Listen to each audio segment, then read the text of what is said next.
Hello, gang.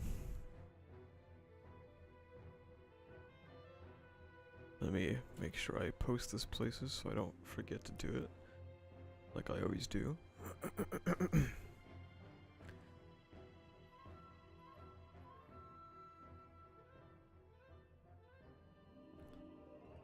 Finally early this time? Holy shit. Crazy twice Jaeger W. Hello Caper, hello Zach, hello Scon. Shadow Punch, Lightning Lancer, Dragon Gus. Oh my goodness. Iced of Art. How am I doing? I'm alright. I'm very, very, very excited. Hello Roishin. I'm very excited to make part 2 of my Deku video though. Very, very excited. Been looking forward to that for a while. Congrats on getting the new Deku video up, yeah. Thank you. Can't wait for part 2. It's gonna be a blast. It's gonna be 20 minutes of pure slander. Back to mid? Yeah, true. What's up, Campa? Hello, Double JP. Hello, John. I was thinking for, yeah, you finally got to upload it. Yeah, it took a while, but I got it. I was thinking for, like, the Season 6 episodes now that we're in Villain Hunt, while we're, like, talking about the episodes, we can look at the plot points that are introduced and then be like, damn, this is gonna suck soon. Part 2, I have so much hate and disgust that I can't even display it all properly. These weekly MHA streams are pretty nice. I'm gonna miss them when MHA ends. We'll figure something out. It's not banning your Discord, my quota being your live streams? Yeah, it's fine.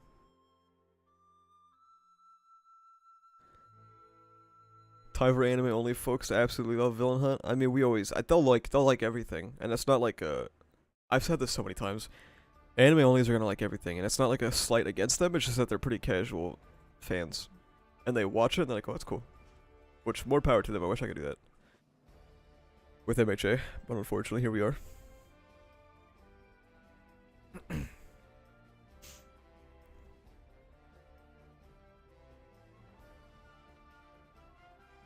They're also wrong. I mean, yeah. I'm outside right now, it's graying out blue Horikoshi fraud. True.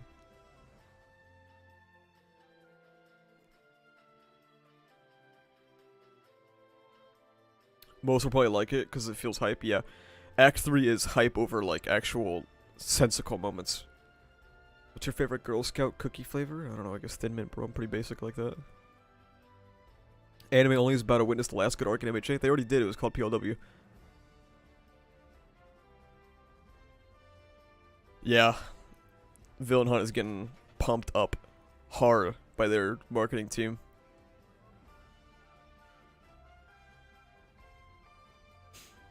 Yeah, I think we've talked about this a couple times, but I think the only thing that anime onlys will like really be like, what?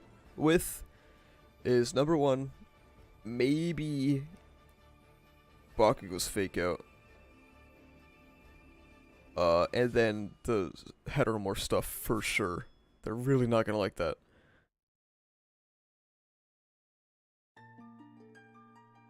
Yeah, I saw Skinny Man. We'll talk about it. Loved reading the early comments in your Deku video. Yeah, I was surprised by how many people didn't understand it. Can you do stream for ReZero Q&A? What do you mean by ReZero Q&A? What about SNS? It's raw though, like it's fun.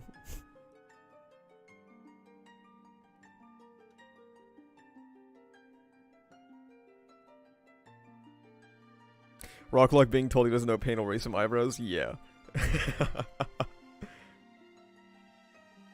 They also spoiled the last 2, one for all users in the new key visual. I mean, they're not that far from seeing it anyway, so I guess it's not too big of a deal.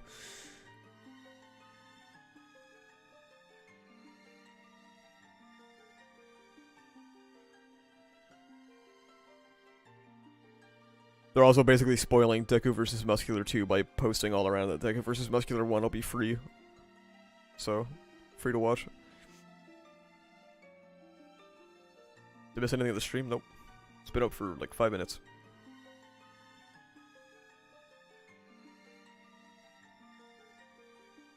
Villain Hunt just sounds like all hype without sensibility. True.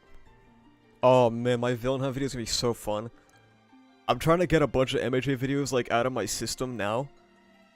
Because ReZero Season 3 is probably getting announced next month. Oh, the Villain Hunt video is gonna go crazy. Oh, similar stream what you're doing right now, but up to ReZero? Oh, maybe, sometime. It's harder for me to do it because I'm not caught up on ReZero, you know? So people, like, will come in and then say shit. I agree, Campa.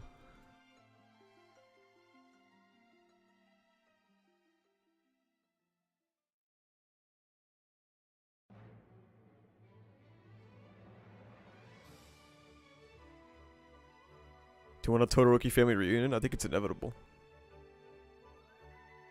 Anime only's gonna hate you for the Villain Hunt slander. This wouldn't be the first time MHA fans don't like me, so it's fine. Thoughts on the episode? We'll talk about it shortly. I like to just sit here and shoot the shit for a few, for people to be able to get into stream.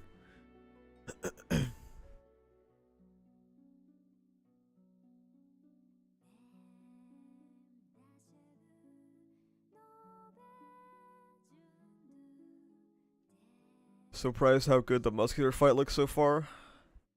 Yeah, so I guess this might be the first time that the MHA anime has a good core 2 and a pretty weak core 1, right?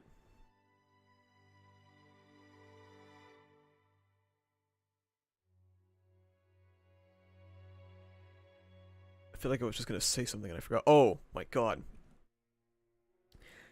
Guys, we got the, did you guys see that we got the official name for Villain Hunt? And it's fucking horse shit.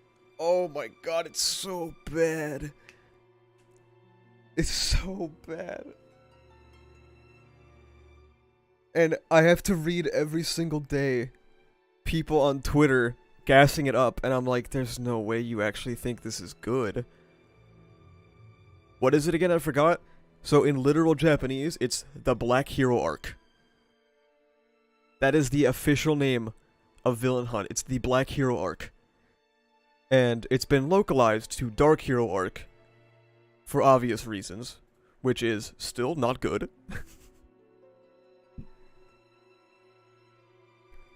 And people on my timeline are like, oh my god, it's so raw. Oh my god, that's so cool. No, it's not. No, it's not. Dark Hero sounds slightly better, I agree, but it's still not good. And I don't even like Villain Hunt as a name, but...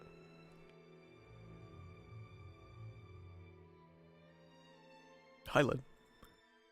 Holy shit, Deku is now my favorite character.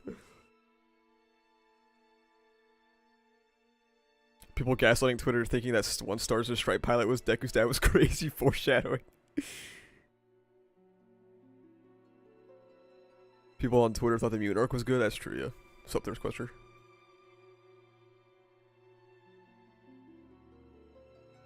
This is my fan moment. I really appreciate your content. I was first introduced to you on ReZero Arc 5 phase videos, and I was hooked in your videos. Thanks, man. Hey, dude. Glad you enjoyed. Phase 2 for Arc 7 coming soon, okay? What does Black Hero even mean in this context? I think it's because, like, the word for black, it could also be translated as dark. You know what I mean? So,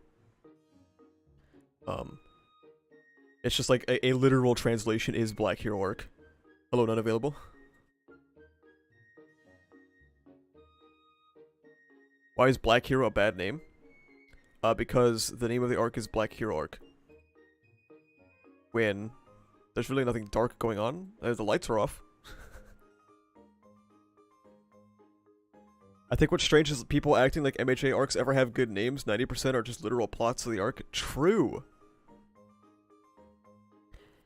The official name for My Villain Academia is Meta Liberation Army Arc. These people are not cooking, okay?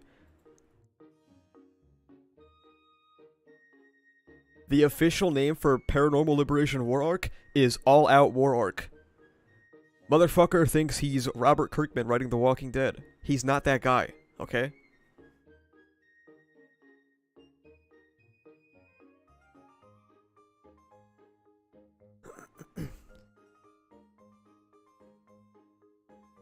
Just because Villain Hunt is a bad name doesn't mean that the Dark Hero arc is a better name, okay? Oh my god, it's so cringe and edgy. I don't like that one at all.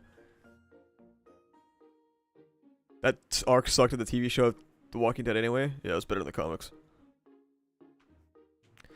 SNS arc could be called the strong female arc. True. Transfers garbage. Villain Hunt is the golden trash bag. ReZero arc names? True. People aren't ready for that conversation though.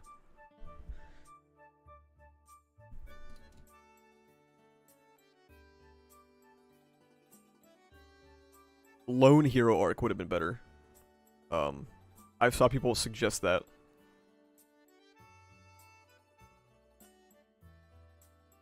As getting bold about the one comic he has read in his life? True. The first and last.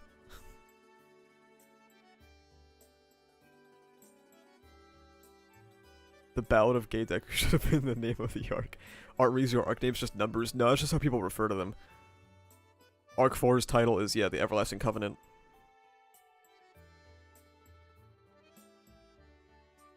Arc 5's title is The Stars That Make History.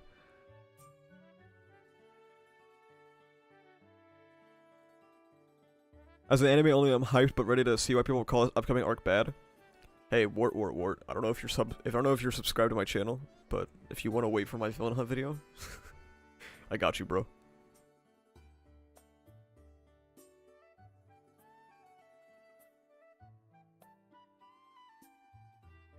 What's up, J Beat?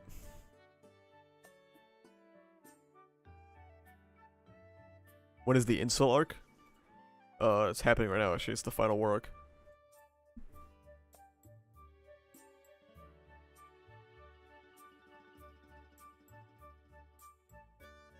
Engrave history, make history? Yeah, I always forget all the different translations for the arc names.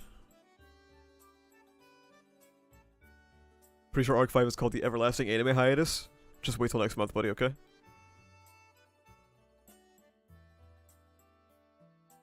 When Hori steals the Stars That Make History arc name for SNS.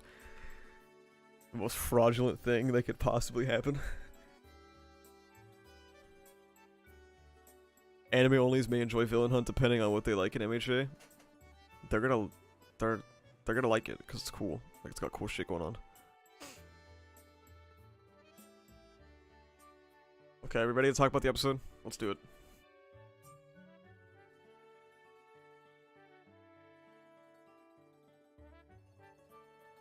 How many people are here? 100? Okay, yeah, that's fine. Wrong one.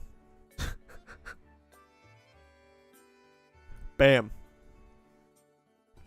The Vestige Realm looked kind of poopy, but we've always known that. Did manga viewers love Villain Hunt? I mean, it depends on how you define manga readers, right?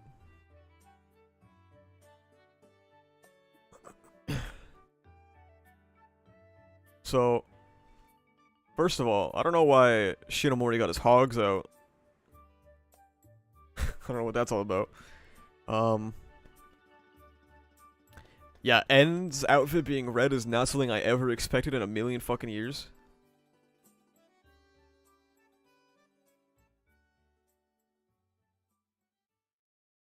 They don't even try to do the Deku Vestige Realm hair. I mean, it's probably hard, so maybe it makes sense, but... his hair looks really lame in the anime.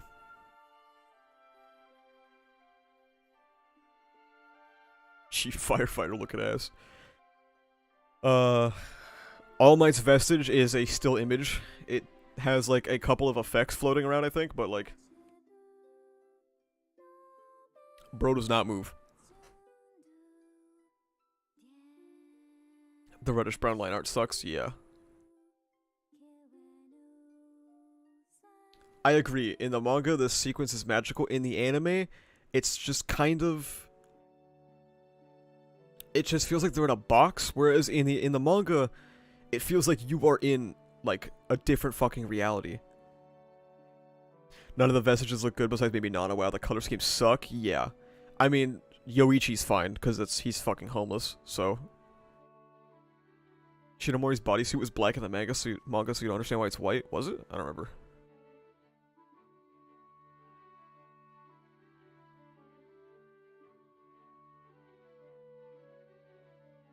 The Vestige Realm has always kind of looked like shit, though.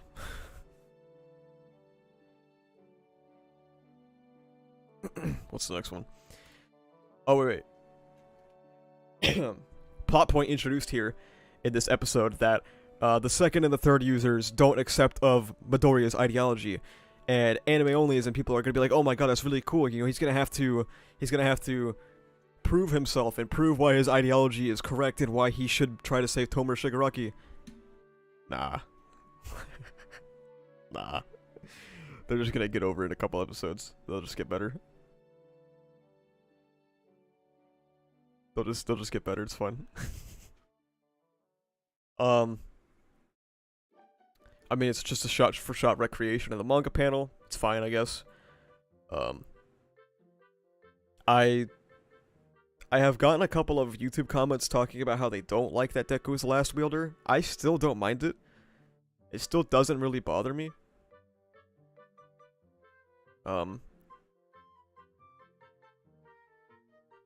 Yeah. This is like one plot point that I think is still fine.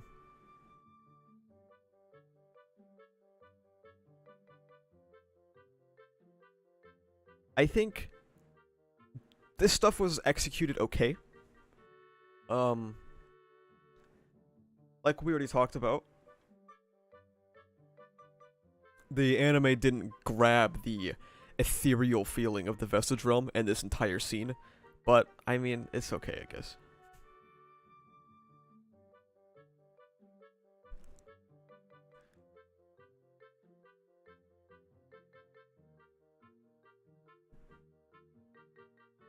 We're too late in the game to complain about that one? Yeah, maybe. Deku being the last is better than him just passing it on to create another ultra-powerful hero for everyone to use as a crutch. Yeah, true. As an anime only, it was really the shock of seeing Kid Deku again that got me. I'm sorry to hear that. Cause it was way better than the manga. I was like watching this episode with like, I was staring directly at the screen because I really wanted to see how they would handle the Deku turning back into his kid self, because in the manga it was like a gradual getting covered in like the ethereal vestige goop, and then he slowly like comes out as a kid, right? And in the anime, he's an adult, or he's like basically an adult, and then it cuts away, and then it cuts back and he's a kid, and I'm like, oh. Okay. Wow.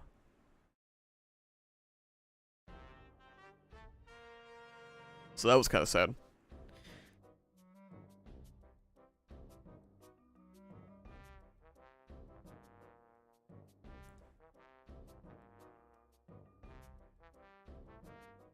Todoroki's get all the love.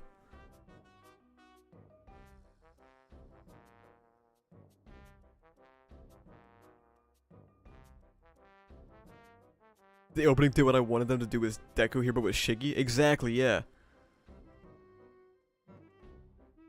What's that music? I recognize it. It's Skyward Sword OST. So, the first thing I noticed in this scene is that Hawks' face scar is much, much more prominent in the anime, which is cool. I think the way it looks in the anime, kind of like, I don't know how this is a burn scar, but it's cool, it's raw.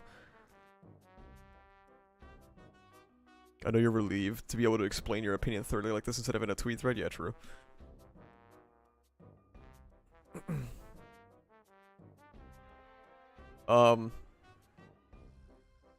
In terms of plot, the stuff from Hawks here is very underwhelming. I know exactly what you're talking about, Bubba, yeah. The Hawks content was weak in the manga, it's weak here. Especially with future context in mind, where Hawks hasn't done anything for almost 100 chapters? What has Hawks done? Let me think. He's in the final battle. And then the Nagant stuff, and that's about it. Yikes.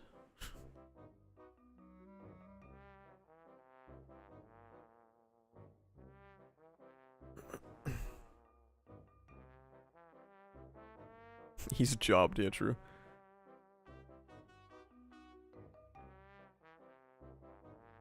The Endeavor stuff is gonna be a lot less jarring in the anime, because in the manga, you had Just Watch Me, and then it was like chapter break, chapter break, chapter break, so it was like weeks and weeks and weeks of him doing nothing. In the anime, it'll be some episodes. So it's not going to be that bad in the anime.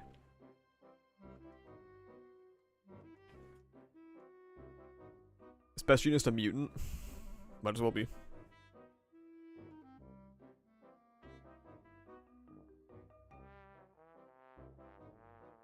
A mediocre scene with mediocre content.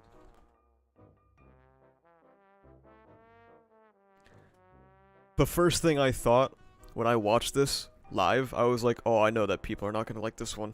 I know exactly the people that are not going to like this one either. The focus on Ochako and Ochako's letter in particular. And also Ochako being the narrator of some scenes in this episode. Oh boy.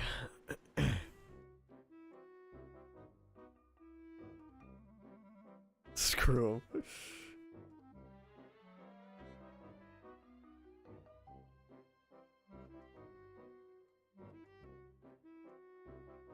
You didn't see any other letters, you just heard Ochako's. I was like, oh boy.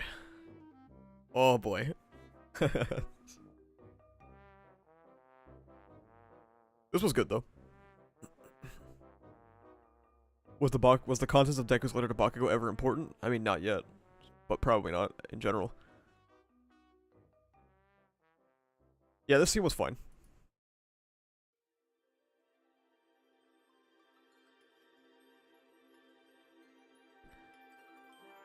Jesus fuck.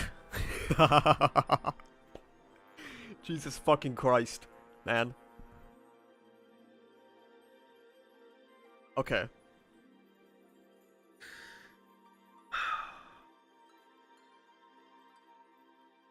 So the first thing that I noticed in this shot that bothered me is you can tell that the light is hitting Deku's right side. So, you see how the light is hitting him on the right here? Yet the light is being...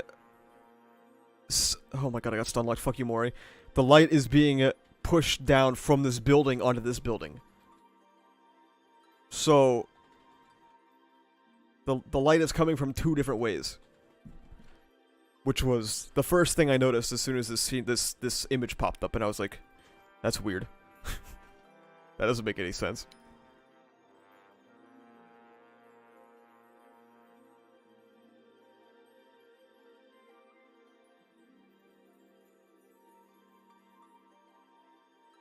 Even with the lighting, that doesn't make sense. The buildings having any shadows on them to begin with does make this shot look better than how it usually would. So that's... sure. The background buildings, as per Musa standards, look fucking terrible. And the dreaded blue sky, okay? The blue sky has been a hot topic. For a few weeks now. So, here's the thing. People say that this is how it looked in the manga. Now, I don't know if people are aware of this. I don't know if I really have to explain this. But the manga is black and white. Blue sky and pronouns, yes. The manga is black and white. Which leaves a lot of what you look at open to interpretation. So when you see a sky with clouds, that could be early morning, that could be midday, that could be sunset.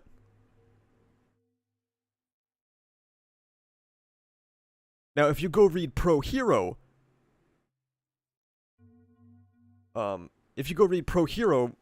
you won't look at that and go, oh, duh, that's obviously sunset. No, the anime took a creative liberty in that. This isn't even true, by the way. There are Sakura petals in the manga version that are completely absent here, making the argument even dumber and pathetic than it already is. That's true, yeah. Did you see the JJK chapter? Yes. And as some meatball points out, this scene in the opening is literally gray skies.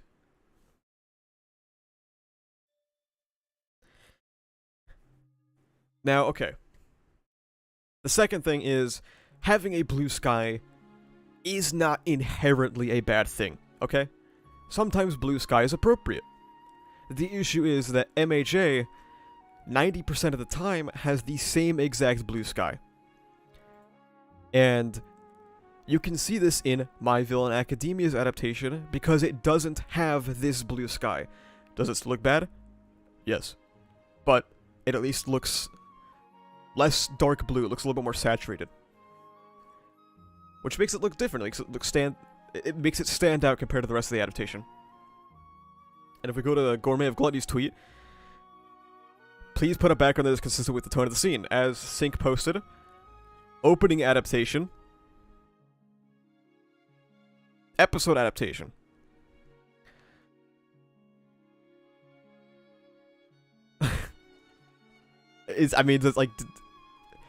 Is this not getting through people's heads what the issue is here?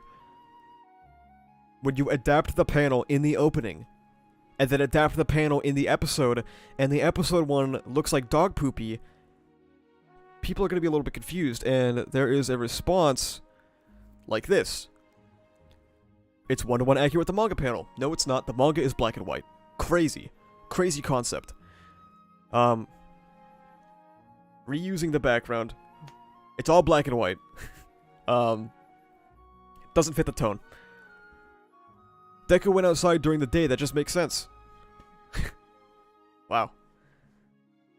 Very cool. Thank God there's never been a different sky color in the middle of the day. I don't know if you guys have ever been out when the sun's out, but the sky looks the exact same all the time. And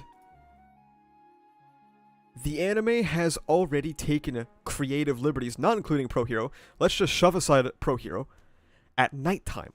So, I don't know if you guys are aware of this. You might not be. But first of all, the moon is not red. The clouds aren't red. Yet they... I mean, clearly, someone at Bones or Musa thought maybe the moon's red.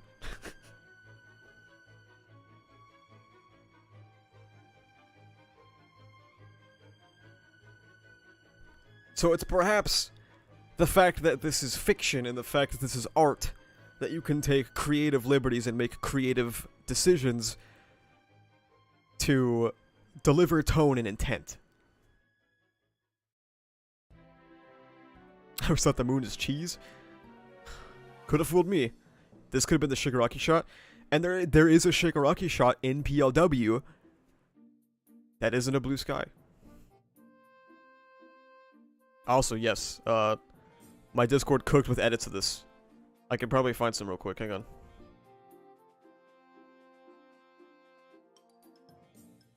Somebody literally copy and pasted the sky from Pro Hero. Like, let's see.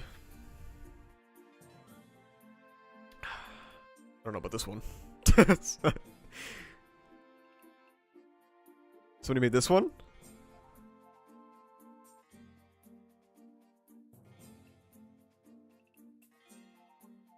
I think there's a few more.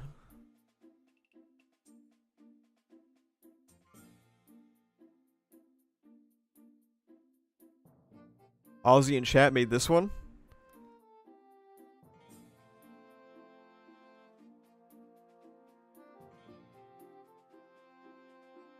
And Ozzy also made one with a blue sky.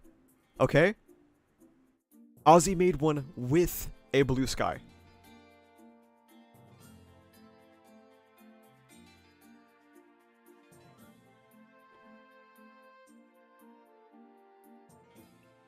And these look good. Like, everything I posted looks fine.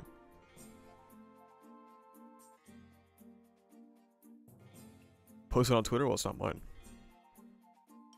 As is Discord Musa, yeah.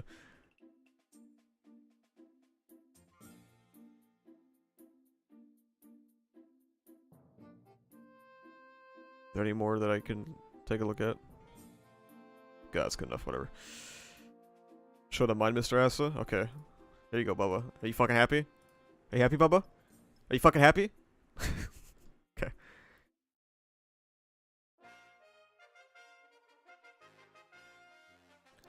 And as far as I'm aware, the people in my Discord made these in like 2 minutes. I think that they said that this did not take them a very long time.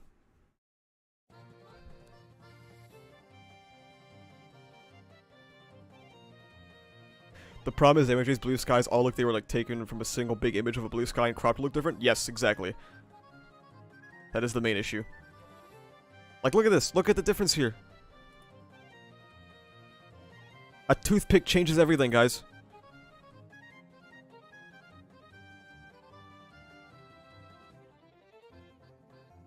Bones also took the liberty of changing the setting for the post-match conference during JT, by the way. Oh my god, I forgot, you're right.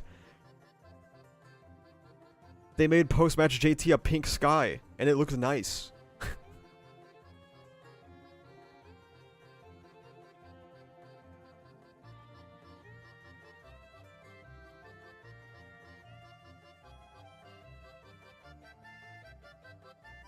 Does Studio Bones hate MHA? No, I just don't think they have the time that they need to work on it.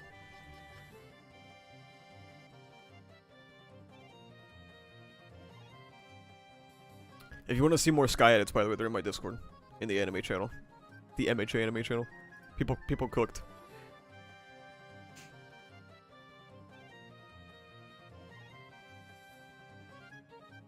The clouds look boring. The clouds look the exact same that they have looked since Season 1. Been copy and pasted.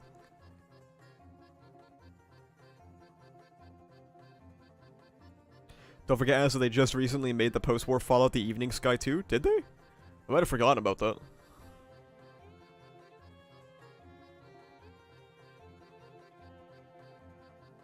Yeah, I don't know if you guys are aware of this, but when All Might was thinking, like right before Black Whip appeared in the anime, I don't know if you guys know this, but the sky wasn't red. Yet they made the sky red in joint training. That's weird. He was out during the day, like, I don't get it. Where's that tweet that I just had? He was out during the day, why was the sky red? That doesn't make any fucking sense. Anyway.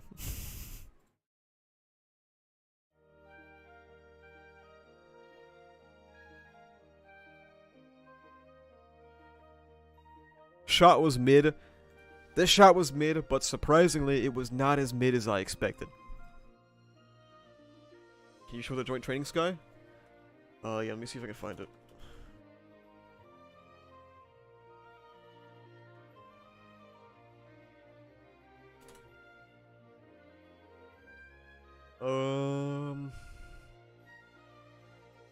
I don't know if I can just find this on Google Images. It's really obscure. The only reason why I remember it is because I edited it a lot during the Act 2 retrospective for the joint training section. I looked at it a lot during that. And I don't know if I can just find it really, like, that quickly. Damn. If you guys go back to the episode where Black Whip appears, it was right before Black Whip comes out, and All Might thinks back to the Gran Torino call, and the sky turns red, and the clouds start moving really fast. What I used to edit, I used Adobe Premiere.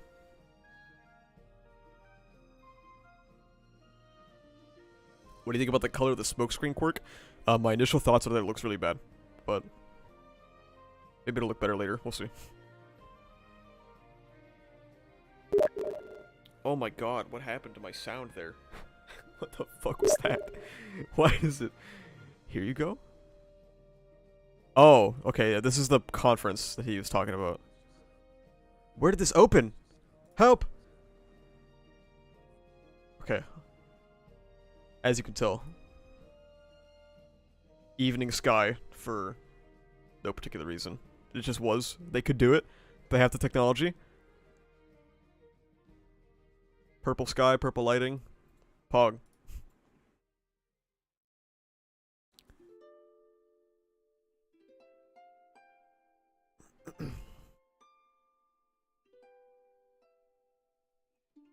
Can we see the preview? I don't have the preview, unfortunately.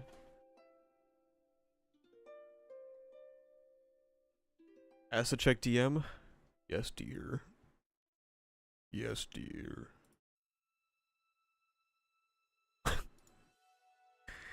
You know, for half a second I thought that you got the exact thing I was talking about, but no, this is all he did. This is all he did. Okay.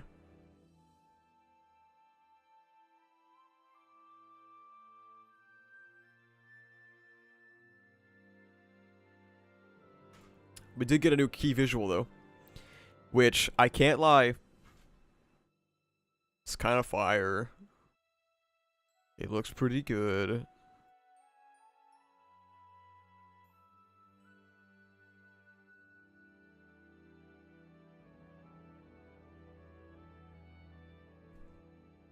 The line work though, yeah. That's what a motherfucker can do when it's a still image, huh? You think they're adding new content to the anime? Probably not. Not substantial new content anyway.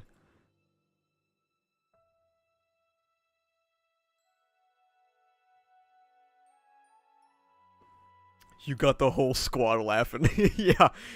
Yo, you got the whole squad laughing. Holy shit.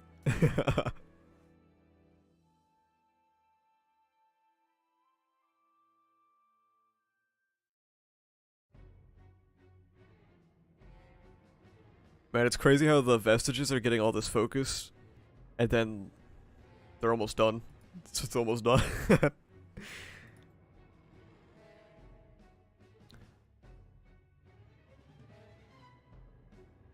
But, to summarize, are we looking at comments today? YouTube comments? Yeah, I have one. Yeah. Anyway. What was I saying? Oh yeah. To summarize, the episode was mid. Unfortunately. The preview and the upcoming stuff they're working on makes it look like they're putting their whole bonesissy into Villain Hunt. For better or for worse.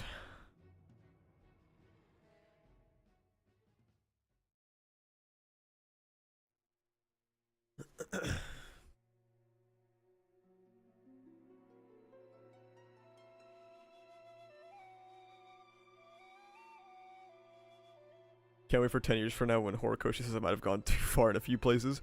Yeah, he's gonna say I might have gone too far, and he's not even gonna bring up the Hagakure color page. He's like, no, that one was fine.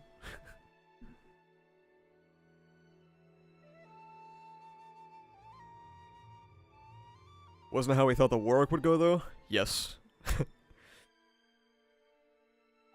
So I guess I could be wrong. We will see.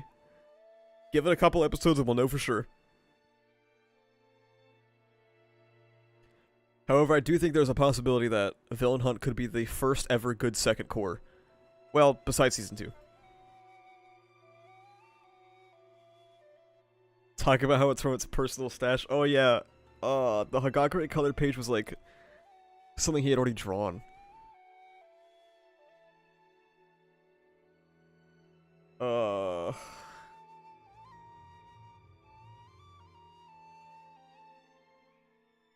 Not content-wise, of course. Yes, of course.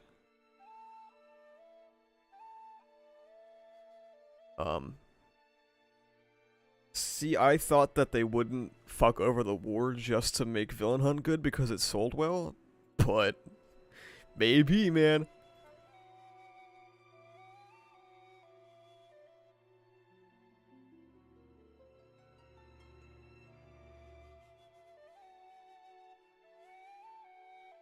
Hori needs to finish the series before he actually gets cancelled. There was a current pedophile in Weekly Shonen Jump convicted, so I don't think that's going to happen.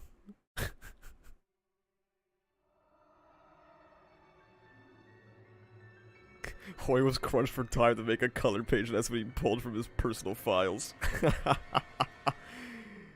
You DM'd me the All Might pics? Oh, did you? Oh, on Discord, okay. Okay. Yes, this is what I was talking about. In Season 5, when Black Whip is coming out, this is what All Might's scene looks like. But he's out during the day, why is the sky red?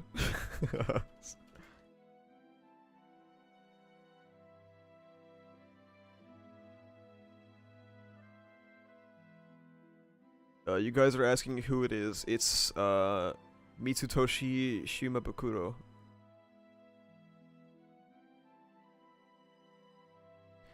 In 2002, he was arrested and charged for hiring a 16-year-old girl for sex. Oh wait, that's not even the one I was thinking of. There was another one. Wait.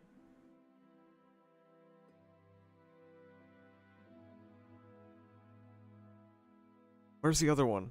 I can't keep track. I talked about it on stream. The Toriko Mangaka? Is that one? Is that him?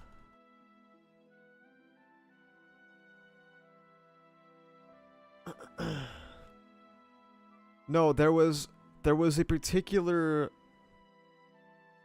It wasn't the one who violated the Kenshin author? I think this is it. Yeah. It's Nobuhiro Watsuki. Yes.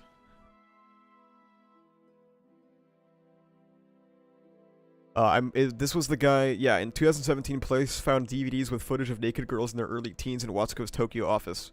Yes. The other one. Yeah, it's hard to keep track. Which author is he? He's, Busou Renkin, Rurouni Kenshin.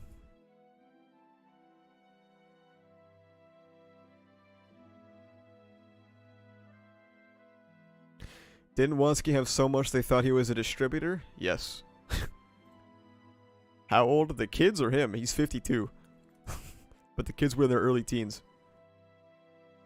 So if these guys still have jobs, Hori's fine.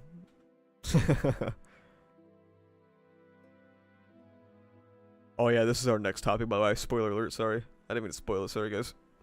I forgot I had this open already.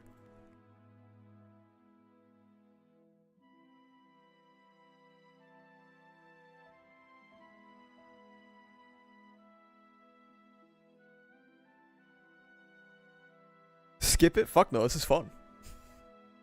At least Hori keeps it on the page. Yeah, true. Stop talking about the D word. I was the motherfucker. I am the pioneer of the Deuteragonist discourse. Okay? I do an English degree and I promise you nobody is saying that shit. I 100% agree. I 100% agree. I think the Deuteragonist discourse is so funny because half of the people talking about it didn't know what Deuteragonist meant before the conversation. And I think last time I talked about it, especially on Twitter, I was like, nobody really cares what a Deuteragonist is, but if you really want to argue about it, it's not Bakugo. It's not Bakugo. But who cares, really? My take on the Deuteragonist stuff is, who cares? If you care, it's not Bakugo. That's really it.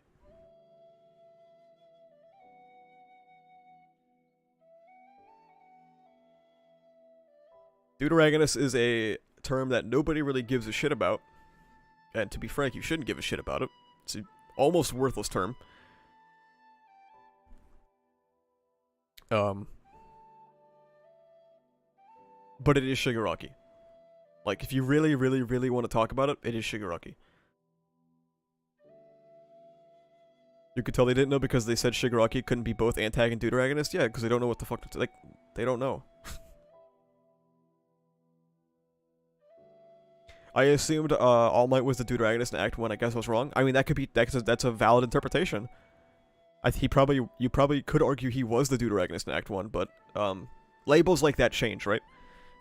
Like in My Villain Academia, would you still say that Midoriya Izuku was the protagonist? Probably not.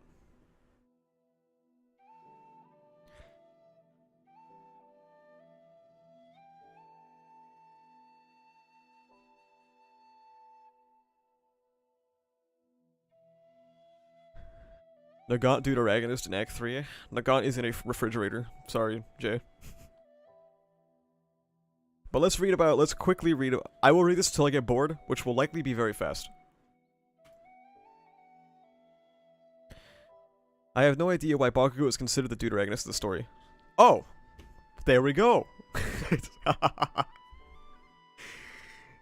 It's that easy. It ain't easy. I'm not arguing he isn't because he is. Well, you lost me instantly, there we go. But for supposedly being the second main character, he plays a shockingly small role in the actual plotline. So, I personally would have typed this out, and then I would have been like, maybe he's not the Deuteragonist then. maybe he's not him. Will the anime be better in the Blu-ray? I mean, probably marginally, yeah. Think about it, Bakugo doesn't even have his own villain. Shigaraki couldn't even count since Tomura sees him as nothing more than an ant to crush, and an asset to take down the actual rival. Midoriya Izuku, there is no one for him to challenge or beat, no one to take down. Huh. I wonder why that is. Does chat have any idea why that could possibly be? I like...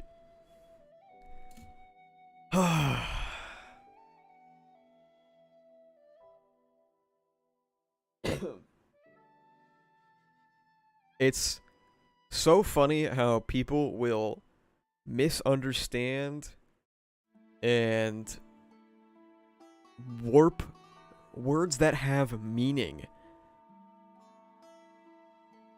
because they want him to be the Deuteragonist so bad.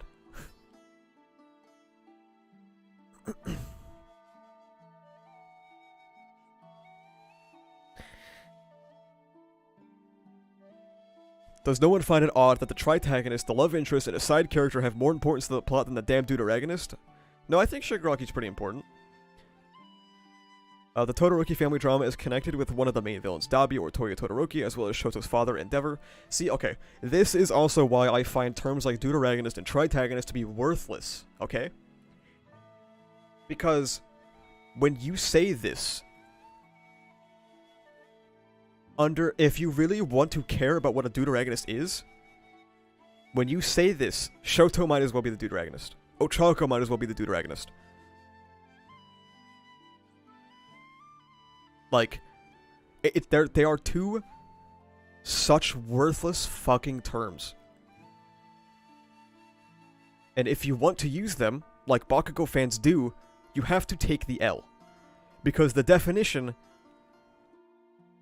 doesn't support you. Okay? You just have to take the L.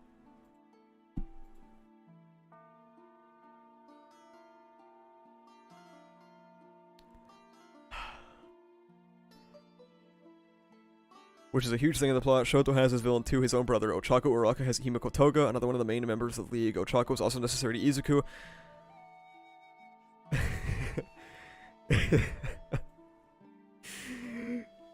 Dude, it's like, you made a whole thread about why Bakugo isn't the Deuteragonist, and you came out the end going, but he's the Deuteragonist though. He's the Deuteragonist though, right?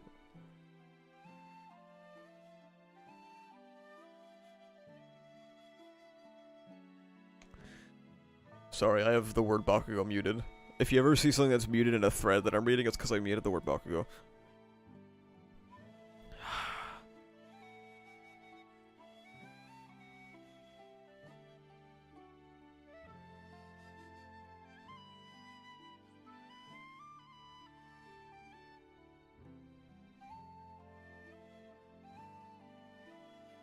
This is way too much to write to not come out the other end understanding that you were wrong.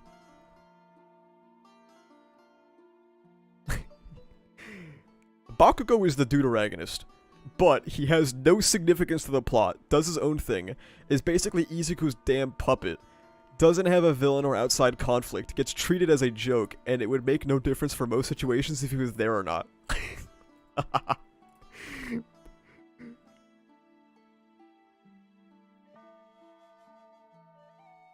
But he's the Deuteragonist, by the way. I don't understand. I don't understand how you came out. Oh my god, man.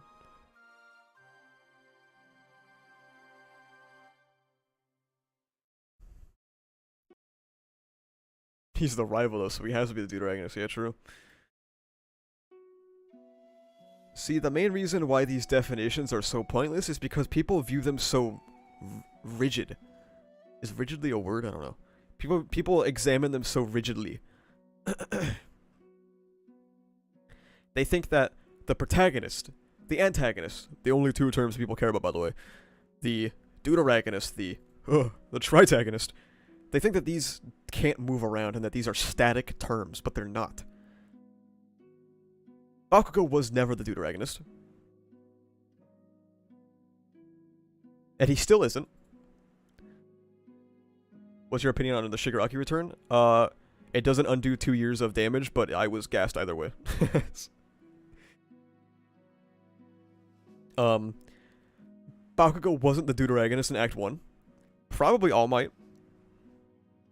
Bakugo wasn't the Deuteragonist in Act 2. Bakugo did like 2 things in Act 2.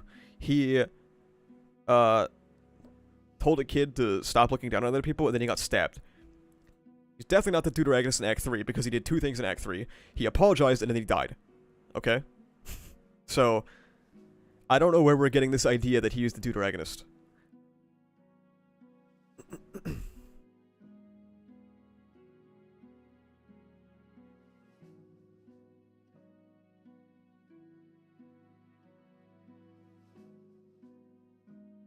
So, mid-thread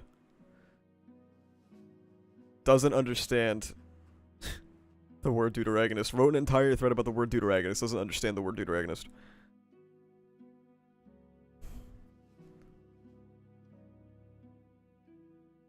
And I think I have something else. Yes, okay.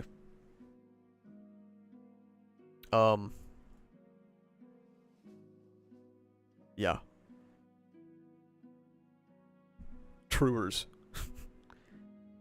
Truing, even. True. True. True. I disagree.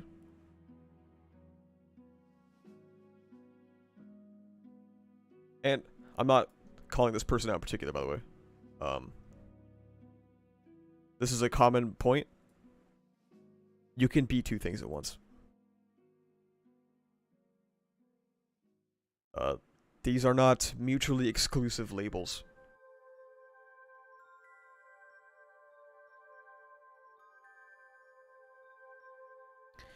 And then the response was this definition that he Googled. And it's cool to Google definitions, because they can help a lot. However, this definition is unbelievably wrong, okay? There are 3 key roles in a story. Protagonist, antagonist, and Deuteragonist. No one cares about Deuteragonist, by the way. Seriously. No one online actually gives a shit about what a Deuteragonist is. No one in real... If you go up to somebody in real life and you go, hey, what's a Deuteragonist? They'll be like, I don't fucking know. I have a wife and kids. Like, I don't care.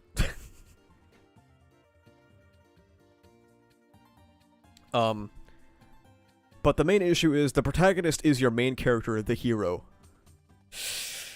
Not so much. Not so much. What about tritagonist? If you go up to somebody in real life and ask them what a tritagonist is, you will get stabbed. You will die.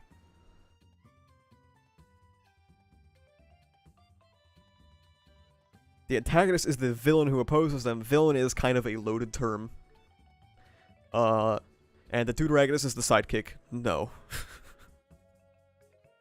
This is a very bad paragraph. Tri-state agonist. Yeah. Yeah, not a good definition because protagonists aren't always heroes. Yes, exactly.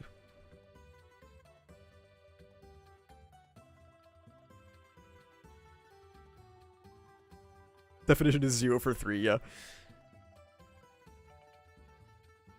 His phone is very well charged, though. It's very nice. Good job. Great phone charger. Are you still arguing about this shit, by the way? No, okay.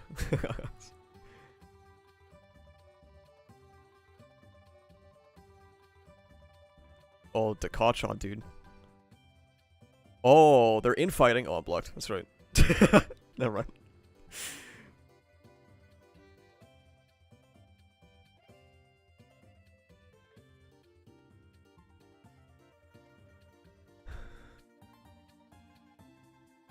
A protagonist is the character we are following. It doesn't matter if they're good or evil. Am I right? Yes.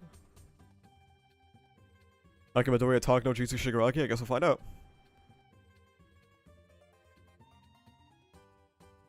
But this is real and true. And people hated me for saying this, okay? I think I primed people to be accepting of this new definition of Deuteragonist. I'll be honest, when I talked about Deuteragonist the first time, I didn't give a shit either. I just wanted to argue with people. And I had fun. It was a good time. I had someone yelling and screaming at me in a space. It was that the AJ dude. He was yelling and screaming about how I'm illiterate and how I need to take an English class. Oh my god, that was so funny.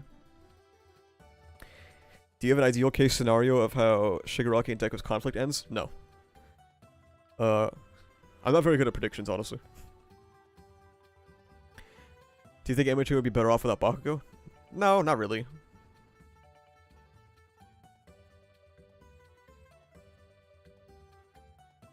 What is a space? Twitter space.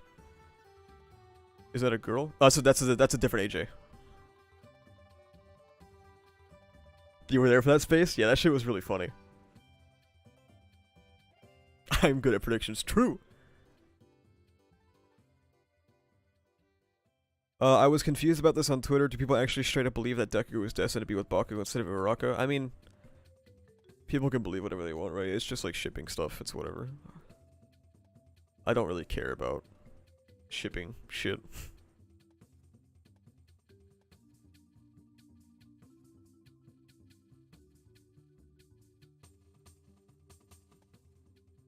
Dude, I always love it.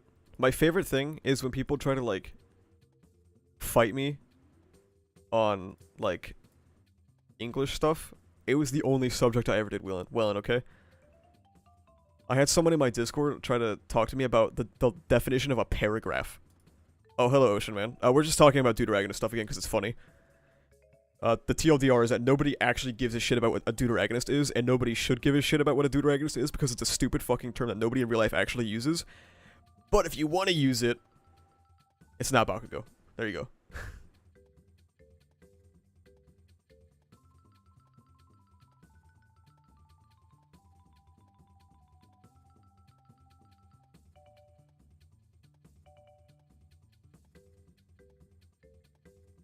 You remember the paragraph conversation on Discord? That was such a weird convo. Is Ocean Man the Deuteragonist of your channel? Ocean Man is the love interest of my channel. Bubba thread, please. Bubba thread is really long. I don't want to read the Bubba thread on stream. Literature terms get abused harder than the average Todoroki. True, yeah.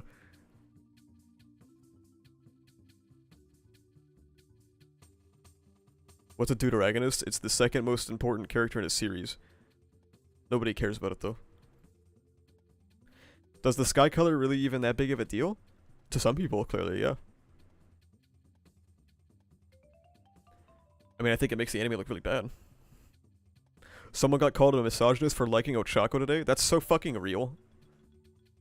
God, that's so based. We watching that Uraraka shipping video? Yeah. By the definition, Deku's a Deuteragonist? Real. Hashtag real. Is the Bubba thread on Ochako is misunderstood thread? Yeah. Loving women equals hating women? True. True.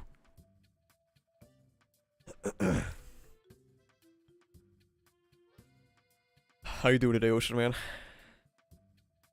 Make sure you want to be in these parts. This is a bit random, but have you watched Vinland Saga? No, I have not. It's on my eventually list. How can a series get a toxic fandom and have enough people? Any space that gets big enough will become toxic in some way. There are things you can do to mitigate it. I think fandoms that have, like, people at the helm can mitigate it. Like, for example, I try to make my community a place that is not accepting of bigotry in any regard. Obviously there's only so much I can do, but I do what I can.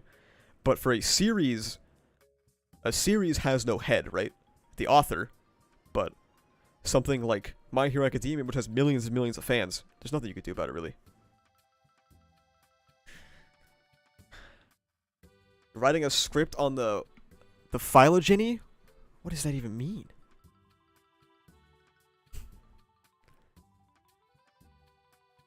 Even if the percent of toxic people stays the same, the bigger a fandom is, the bigger the raw numbers are. Yeah, true.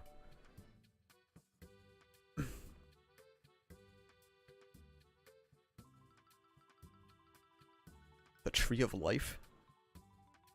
Monster Hunter is a Tree of Life? Is that some fucking World of Warcraft shit? Have you started Hunter x Hunter yet? Yeah, I've been hard stuck on chapter like 17 or something because I have been so busy doing everything else. So, I haven't been reading.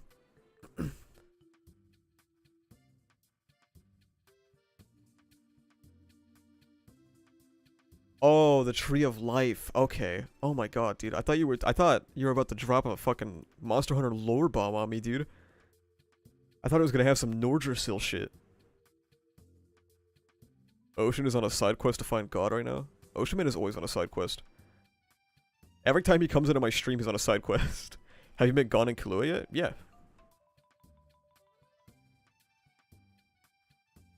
Will you watch Black Clover? I got 80 chapters into Black Clover and dropped it. I will pick it up again sometime and restart it, but that time is not now.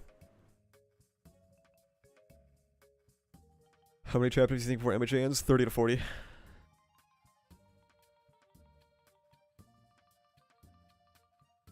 Do you think that season 7 will be the last MHA season? I thought so. But I think it's really only possible if they do SNS. Maybe. I don't know what they're gonna do, honestly. Maybe it'll be the first non-25 episode anime season for MHA and it'll be horrible. Asa says he wants no bigotry in chat but does nothing about the rampant mutant racism in the chat. I can't help it. They just keep going. Sub or dub? It's usually sub for me. Personally. Will you read the Vagabond manga? It's not very high on my list.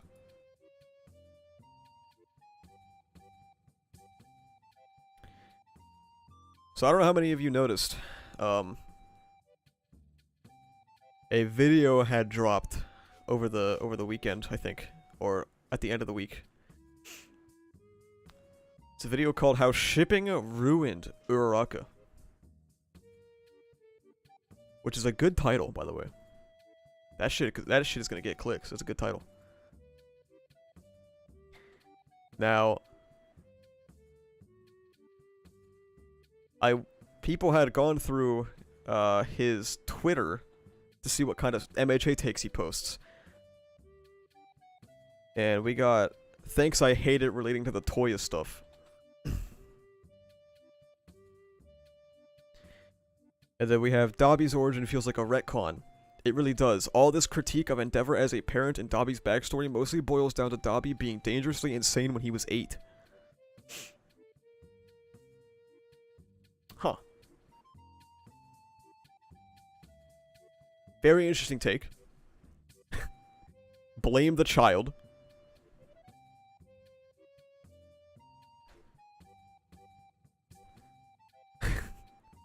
Blame the literal child for the actions of his father. Oh yeah, the Shigaraki take was also something special.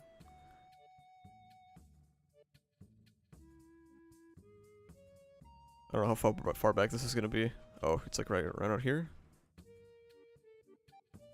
Oh yeah, Kirishima has the best origin story in MHA. He cooked. Just kidding, by the way. I can't find the Shigaraki thing. But he basically said that he didn't understand Shigaraki's backstory because why did nobody help him?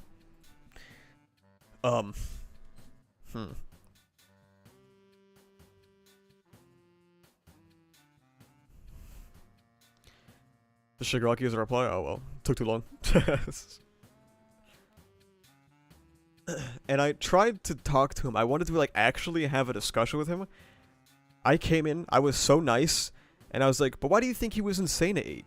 It feels reductive to me to pin it all on the child, rather than the neglectful parental figure who pushed his own insecurities and desires onto the child before straight up abandoning him." In a household like the Todoroki family, The only way Toya experienced love and affection was through becoming the vision of a hero and she wanted him to be, and when Shota was born, that complete disregard of him not only isolated him, but took his only source of parental affection. The idea of surpassing All Might became so deeply intertwined with Toya's idea of care and affection from his father, that having that stripped away made him feel unwanted and unloved, causing him to lash out in an attempt to get that affection back. Child Toya was not to blame. And yeah, I got aired. I have been on a serious airing streak recently, bro. I tried to reach out to Chibi to see if he wanted to take part in the MHA Act 3 retrospective. I got aired. Last stream, I added Roger's Base on stream to ask him if he wanted to be on the retrospective Act 3, and I got aired. And then I try to have a conversation with this dude and I get aired. Which is, by the way, it's all fair. That's not airing, you just won the argument. I don't know, dude. That sounds like cope.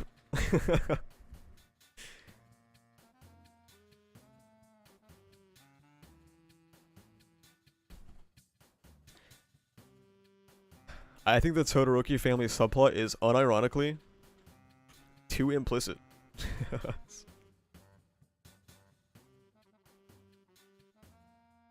Do you think the anime can save Villain Hunt? Probably not with the time they have, no.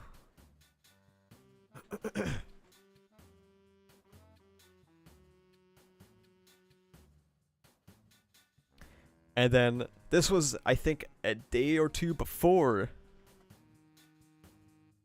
he posted this video. And this video has caused quite a stir, because as you guys know, we have quite a few Ochako fans in chat. What can you do with people who think people are born criminals, apparently? Yeah, true. Which is funny, because like when I was looking for like more MHA takes on his profile, he seems pretty progressive. So to think that somebody was born like that is odd.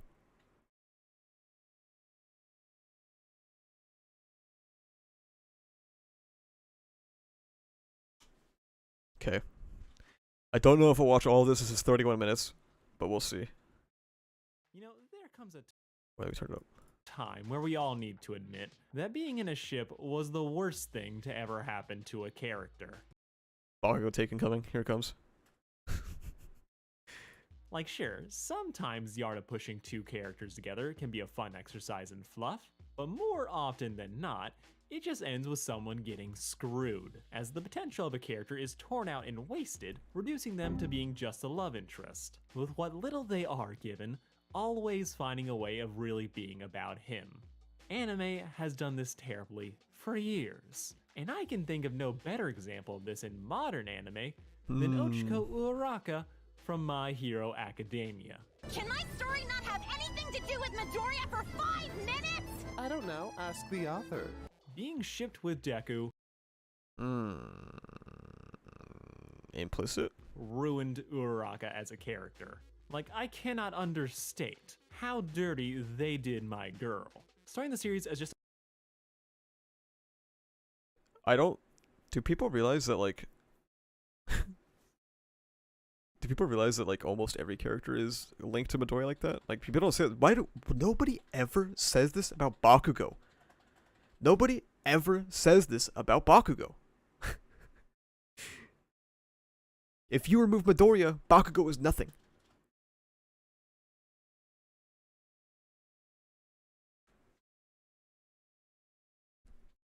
It's a sort of double standard about how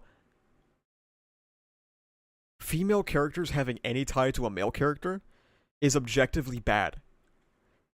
Even though, like, it's just kind of how, especially shonen, like, and I know I also personally don't like the it's a shonen thing, but it's a very shonen thing for the main character to be involved in, like, every character. And if you were to remove the main character, then, like, a lot of their progression would be gone. It's not an inherently bad thing. But, like, Midoriya is intertwined in so many characters that it's not just Ochako. It's really not just Ochako. Bakugo. Ida's current state. It's just like, if you take Midoriya out, they don't have character arcs. Because he is integral to them growing. Shoto. I mean, Shoto has some even without Midoriya. But without Midoriya, Shoto is stagnant Of course. That's just how it works. Just a fountain of bubbly energy and cotton candy. Ochako rapidly grew to become. How is Bakugo nothing if you remove Deku? I don't think this is true. Okay, name three character things about Bakugo that would remain without Deku. I'll wait.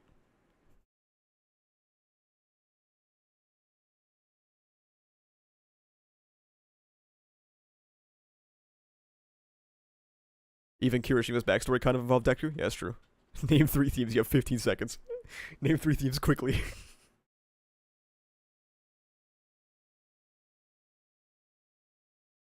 Yeah, I get it, chill.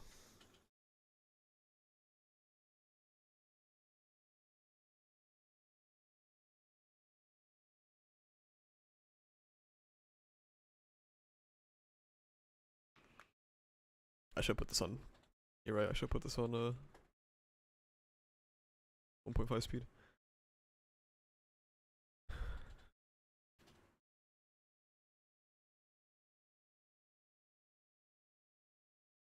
Shoji arc didn't involve Deku, look how that turned out.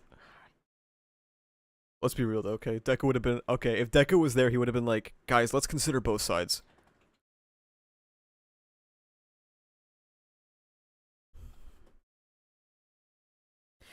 Anger, inferiority, and will to win. Why do you think that inferiority existed?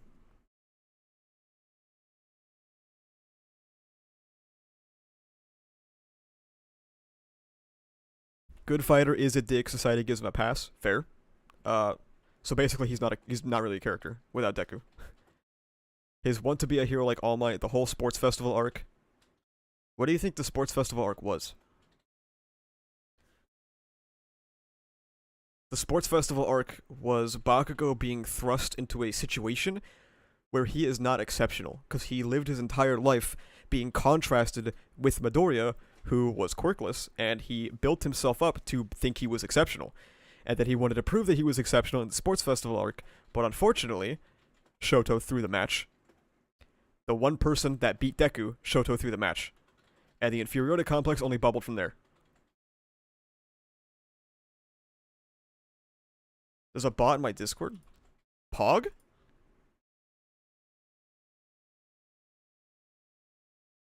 Oh, Ray got hacked?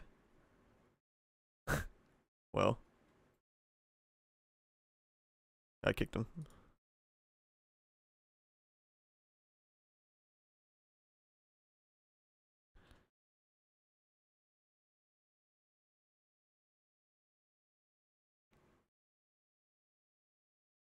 Bakugo was absolutely intrinsically, irrevocably tied to Deku, yes.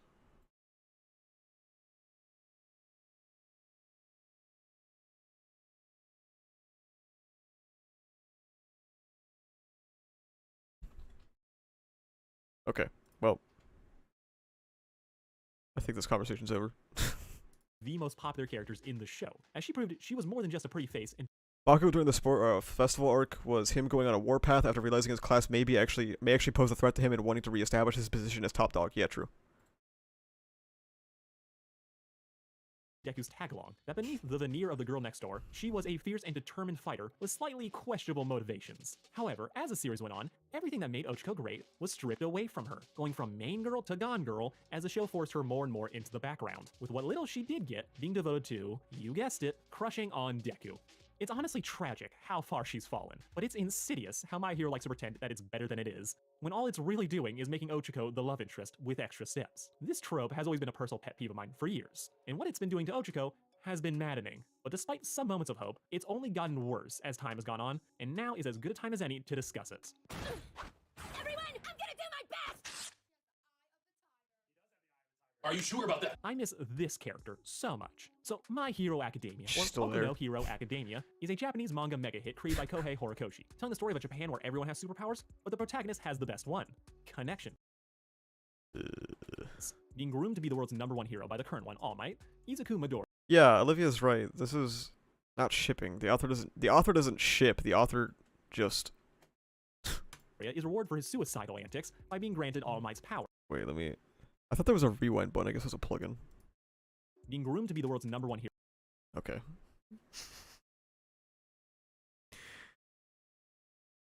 I don't. Okay. Hero by the current one, All Might, Izuku Midoriya is rewarded for his suicidal antics by being granted All Might's powers, making the formerly powerless kid into a powerhouse and getting him into his dream school, UA, the Sky High of Japan. But I've already wasted too much time talking about this kid, so let's get back to the real reason we're here. And I'm not gonna let anyone get in my way. I'm a failure after all that hard work. Are you okay?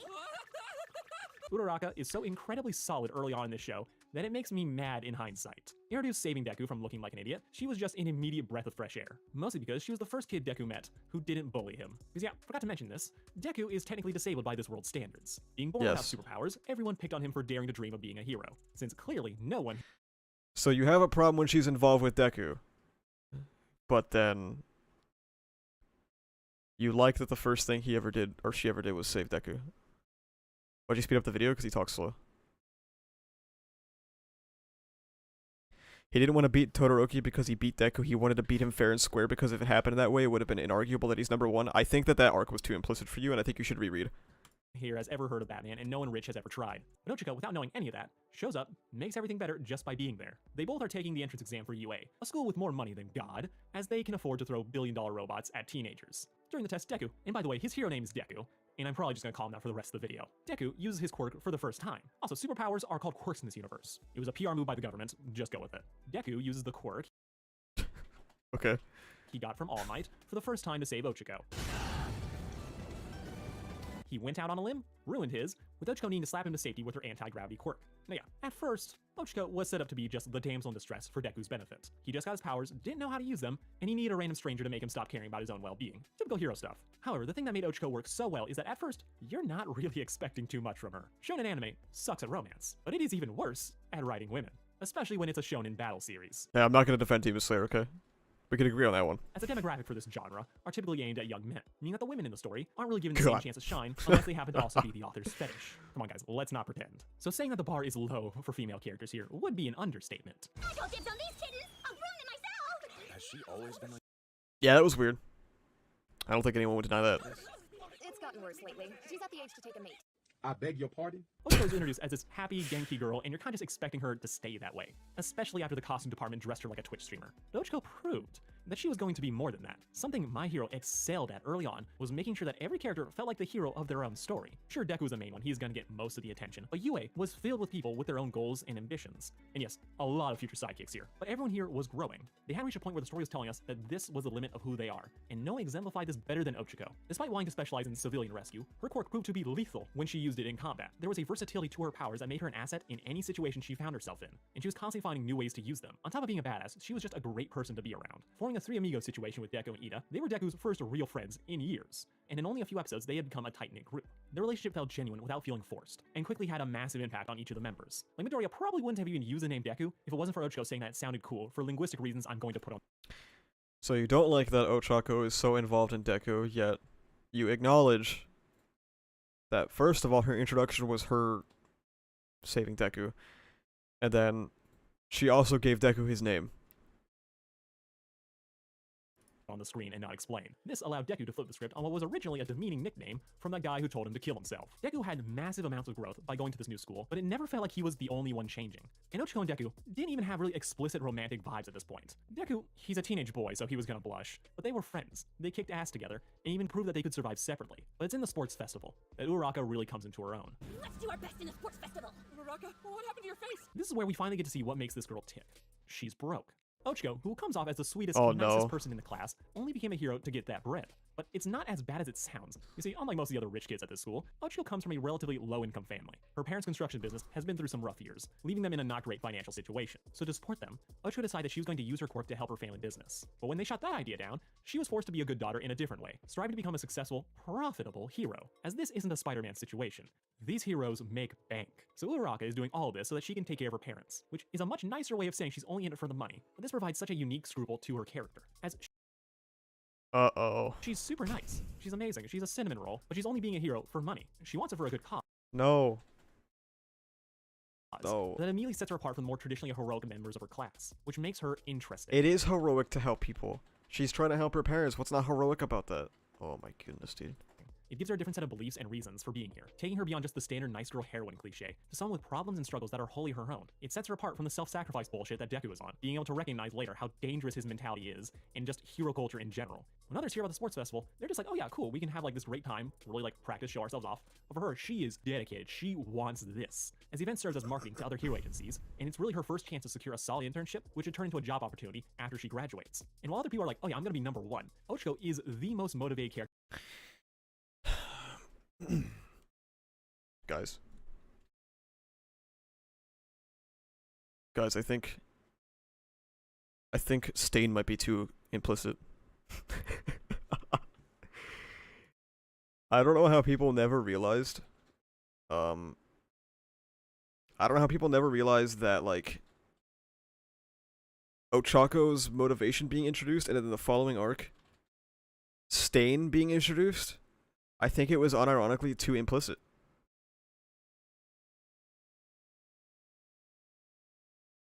Somehow. Hello from Thailand? Hello. Character in this arc. She wants this more than anyone, outside of maybe Diet Zuko. And the story kept breaking the traditional role she was supposed to fit into. Normally, in these type of situations, being the main hero's He discusses it? in Okay. a tournament arc, she would be set up to fail. She'd be forced to fight the main hero's villain, lose horribly, all so that the hero can be motivated to fight in the finals. But instead, the focus was kept where it should be, on her. Ochako makes it through the preliminaries to the tournament, but through those early sections, she starts to realize that she might be over-relying on Deku for help. As the two are friends, and they've continually worked together since they got to this school. But he's been the one doing most of the planning that's let them win. So watching Ida try and operate independently of Deku motivates her to try and do the same, to stay on her own 2 feet. And it's crazy to see happen, and they didn't go through with it. But it seemed like the show was aware of the dependent love interest trope and was working to subvert that, to make her her own character who could get her own wins. And it does this by pitting Ochako against Deku's main rival, Bakugo. Now Bakugo... Name one time that Deku has been involved in Ochako winning. Dude, didn't she, like, literally single-handedly carry the joint training match? I'm hearing the word implicit a lot. Saying the word implicit is kind of a meme in my community. Because, like, if someone doesn't understand something, you just hit him with implicit. But, I genuinely mean it this time. Love him or hate him, when it comes to combat, he is king. And he's the character that everyone expected Deku to fight. Like, in joint training, Deku was, like, I don't know, he was going through puberty, and then Ochako was just, like, winning the match while he was doing that. So for her to be up against him in the first round, yeah, no, everyone just expected her to lose. No one in the stadium had money on Ochako. But despite that, despite the odds being so obviously stacked against her, she still wanted to go in on her own, refusing Deku's offer of help as he tried to give her strategies and tips on how to fight his idiot, instead choosing to fight by herself, to use her own plans and ideas, to prove her own worth. She lost. Yeah, sadly this wasn't that kind of anime yet. However, in spite of not getting the win, she still proved herself. Ochako went up against Bakugo, and while the audience saw a poor girl going up against a sociopath, she actually put up one hell of a fight, being aggressive, taking Bakugo's blast, using him to damage the arena to set up It would have been kind of stupid if she won. Like, her own trap of flying debris. it's just like, this was like a match that was stacked But this is against the fight that solidified stacked Uraraka against her, as you a know? competitor, that she wasn't just some victim in Deku's story, and proving to the audience, and to us, the real audience, that she I was don't care for joint training much. That's a good thing. more than people's preconceived notions of her. Yeah, It's mid. she's a cute girl, and give one of the most dangerous kids at the school a decent run for his money. Ochako did all of this on her own, and she was just a compelling character in her own right. She had Coffee her own baby versus struggles and hydrogen bomb, motivations, yes. And there was so much room in the story for her to keep growing, while Deku was doing the same. Except that's not what fucking happened. Gotta keep those pests away! You mean me? She peaked here. The story only just started, and it is all downhill from here. See, My Hero Academia has many issues, but one of the most annoying is that it very much pulls a bait and switch over who you think is gonna be important versus who actually was. Initially, we were led to believe that the story was gonna focus on the friend group of Deku, Ida, and Uraraka. Except no, what actually ends up happening is that they're only important early on. I mean, if people have a problem with this, that's fair. It's whatever. Having quick story arcs that show just how great they could be, only to reveal the show has too many characters, and that these initial arcs were actually just their 15 minutes of fame. They're still around, and given brief instances to remind us that they've gone through this development, tapping into some interesting ideas, but they're only brief moments. As My Hero replaced the 3 amigos with the 3 musketeers, If motherfuckers think that MHA has too many characters, they need to read ReZero. ReZero has so many more. So many more characters, and it doesn't fumble it like MHA does currently. and everyone else is fighting for scraps. With Uraraka being the character that this hurts the most, as she just proved that she wasn't just the sidelined anime heroine, waiting for the story to sideline her and devoting what little time she has left to shipping her with Deku. Like, it doesn't start immediately. The arc after the sports festival has everyone in class going to internships. Everyone's giving hints that they are evolving as people. Yoshiko, fresh off of getting a cathartic cry in after talking with her parents, decides to expand her horizons by interning with a crime-fighting hero rather than a rescue-themed one, having realized from the villain invasion in her match against Bakugo that outside of her quirk, she is lacking in combat skills. So she's putting the work in, increasing her skill set and keeping an open mind that she isn't just going to be a rescue hero after all. It's cool to see. It feels like everything that she went through was important and was going to have payoff later down the road, except it doesn't. Or at least not anything meaningful. I mean, if you think that she got sidelined, I mean, I would agree. So. And she's just given steadily less and less to do. And this arc is just kind of the start of that, as it centers around Deku trying to save Ida from getting killed by the hero killer. You see, Stain hates modern hero society. He sees all these heroes as a bunch of sellouts, and only the pure, morally altruistic paragons deserve to be heroes. Basically, unless you're All Might, he thinks you suck. And this is fascinating because this is kind of everything that Uraraka is. She's in the hero business for money, but she's doing it for an altruistic reason. This conflict isn't my God, really ever brought up explicit? as she's not really involved. She isn't used as an example to disprove Stain's ideology. Instead, what happened? She doesn't need to be used because she already was used. She doesn't need to be explicitly in the Stain arc. She's in the back of your head in the Stain arc. You don't have to, she doesn't have to be there and go like, wait, I want money and I'm good.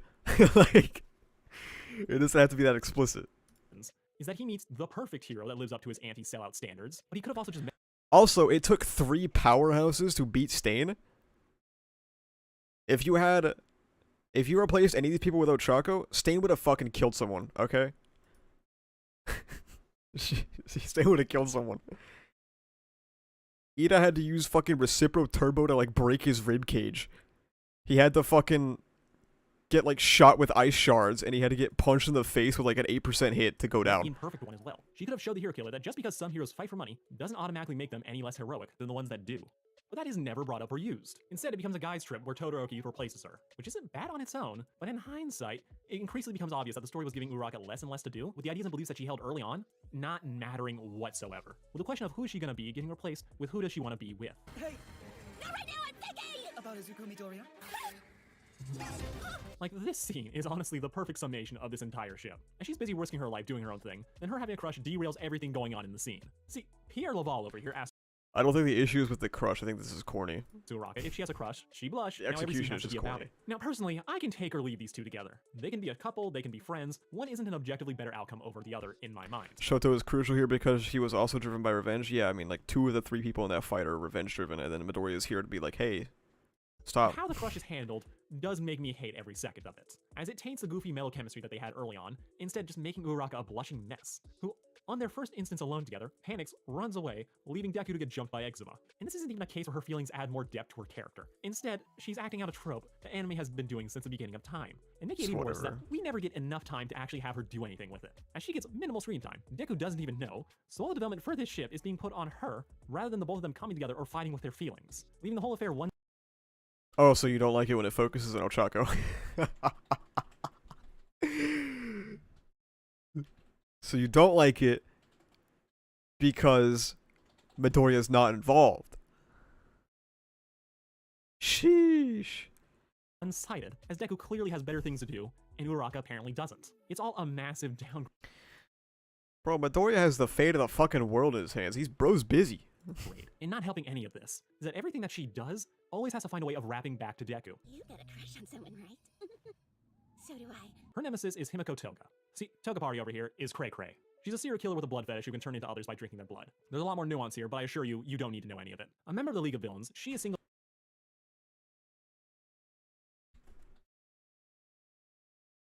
Implicit.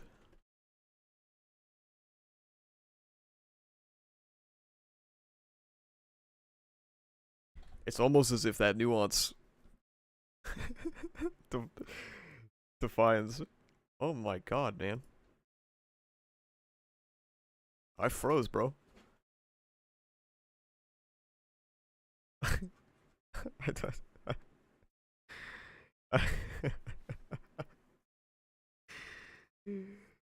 Oh my god, dude. Implicit. singled out as being Uraraka's main antagonist, which is a bit of a stretch to say as they have shockingly little to do with each other. The initial idea is that Toga is a dark reflection of Uraraka. While Uraraka draws inspiration from her crush, Toga is psychotic and actually wants to become them, treating her desire for murder as a deranged crush. There could be something here. No. No. And they were roommates. No.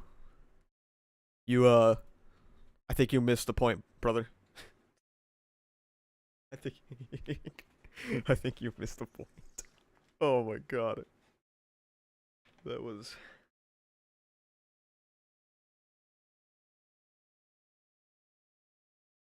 So let me get this straight now. So Stain and now Toga are too implicit for him. I thought Stain would be too implicit for him, but I think he got it. Maybe a little too implicit. Maybe just a little bit. But Toga and Ochako for sure, yeah. About making Uraraka question her inspirations, about how much of herself does she want to let others influence, and the validity of the idea that she's just copying from others rather than developing on her own. That she Would you criticize Midoriya for copying others? That was like Bro's whole thing for a while. might just be trapped following Deku's example. But the show doesn't do anything with that. No, instead we're left with the parallel of how they both have a crush on Deku. They could have given Uraraka anyone to fight with, and the villain they gave her only increased the focus on Uraraka having feelings for this guy. Like, this is what I'm Missed the talking about when point? I say that Uraraka being shit with Deku is the worst thing that ever happened to her. Everything that made her interesting, her family, her goal for wealth, and her possibly changing those ideals, all of it get ignored to draw more attention to the fact that she is being shipped with someone else. And there's only one moment that gave me hope. One instance where I thought this show was going to pull a 180 and reveal that this has all been a part of its master plan of recontextualizing shonen tropes. Seeing the provisional exam arc, after Deku got caught naked with a girl who was actually Toga, Uraraka has a massive realization. This buzz in my chest. What am I doing? She realizes that she is in the middle of a test that could make or break her hero career. Instead of focusing on that, she is sweating over her relationship with Deku, while everyone else here is fighting for their lives. And she decides, no, this has gone too far. She can't be doing any of this. She's got feelings for him. Maybe something will happen later on. But right now, her crush is jeopardizing her career and her growth.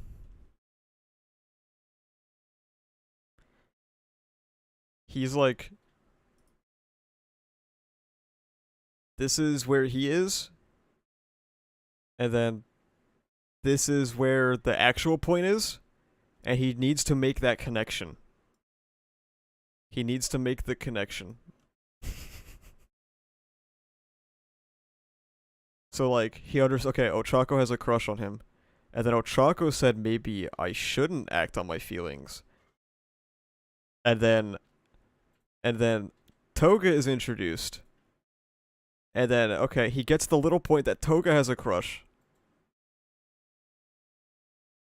But he is not putting these two together. He's not linking the 2 points together here. He doesn't get it. You know what I mean?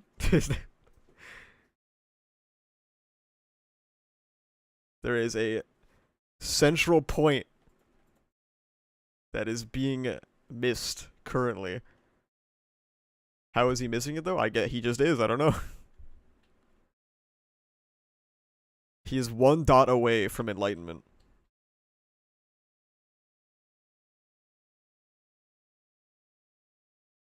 If he makes the connection, hey, maybe suppressing your feelings is bad. And then he could be like, wait a minute. Her rival, Toga, doesn't suppress her feelings, and then told her in PLW to not suppress her feelings. Oh, you can't help but notice, but that line is real close to a swastika. It's just like 3 lines, bro.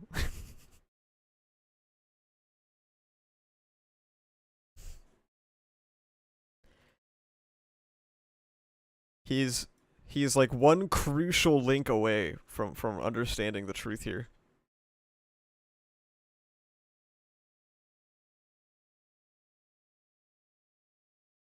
Having this massive realization, she decides to put a pin in this whole Deku situation, that Uraraka needs to prioritize herself and her dreams, which is perfect. I cannot tell you how pumped this scene made me. I thought that this was the moment where we would finally see Uraraka get this bag and be her best self again. Bet you hugged him real hard, didn't ya? So that was a fucking lie. Yeah, you can just forget that scene ever happened. She's vaguely better about being around him, but he is very much still the focus of her life. Also, she was inspired to do this by Deku, who did the same thing not 5 seconds earlier. I've got to get it together. Like, there is nothing inherently wrong with Uraraka being inspired by Deku. He's the main character. That's gonna happen. But in the absence of her being given a chance to do any... It's almost as if they came to the same conclusion at the same time. I wonder when else they came to the same conclusion at the same time. Maybe POW was too implicit. anything else. It becomes frustrating when her character just can never not be about him. And even when she is given an opportunity to do something with Deku, it never happens. She's instead glued to the sidelines. Like, she's a part of the overhaul arc, and she is on the literal sidelines for most of it. The heroes raid a yacht. I mean, yeah, it sucks. All the men go underground to have badass fights, Kirishima proves Yeah. he's awesome. Sun Eater, despite just getting here, wins a 3v1. Mirio proves he's the GOAT. Deku, still the main character, with the adults also being here and all being dudes. But where are the girls, you ask? Well, you see, Uraraka, Froppy, the other one, and that dragon lady are stuck on crowd control. With it Not taking gonna all defend four this of them one. to fight one dumb meathead off screen. But the only thing that they actually end up doing is making a skylight. Like, I get this show has a lot of characters, and not everyone is gonna get a ton of screen time. But when the division of screen time is stacked like this, I start to get suspicious. Uraraka is forced into the background of this arc, even when she has a massive incentive to be a part of it. Night Eye, a hero with the power to see into the future, tells her that Deku is going to die fighting Overhaul, and all she is allowed to do by the story is to float the bleeding man topside to get a better view of how wrong he was. What is she supposed to do against Overhaul, man? Bro was a giant fucking kaiju, dude. Oh my god. He tanked multiple 100% hits. That Deku could change the future, because this is all about him. Ochako is told point blank. Also, this kind of... her not being able to do anything was also kind of the point. So, like... it's kind of a double whammy, right? Because Ochako gets sidelined. I'll agree. Ochako's stuff in Overhaul arc was bad. I agree. All the girl stuff was bad. I agree. But also, it's kind of brought up that she couldn't do anything. And that's kind of the point. He posted the Shiki post in the Discord. Oh yeah, here's his Shiki take. Shigaraki clears. Everything with his family is great. Everything after the murder is like really? Was no one going to escort the homeless looking child to the police station?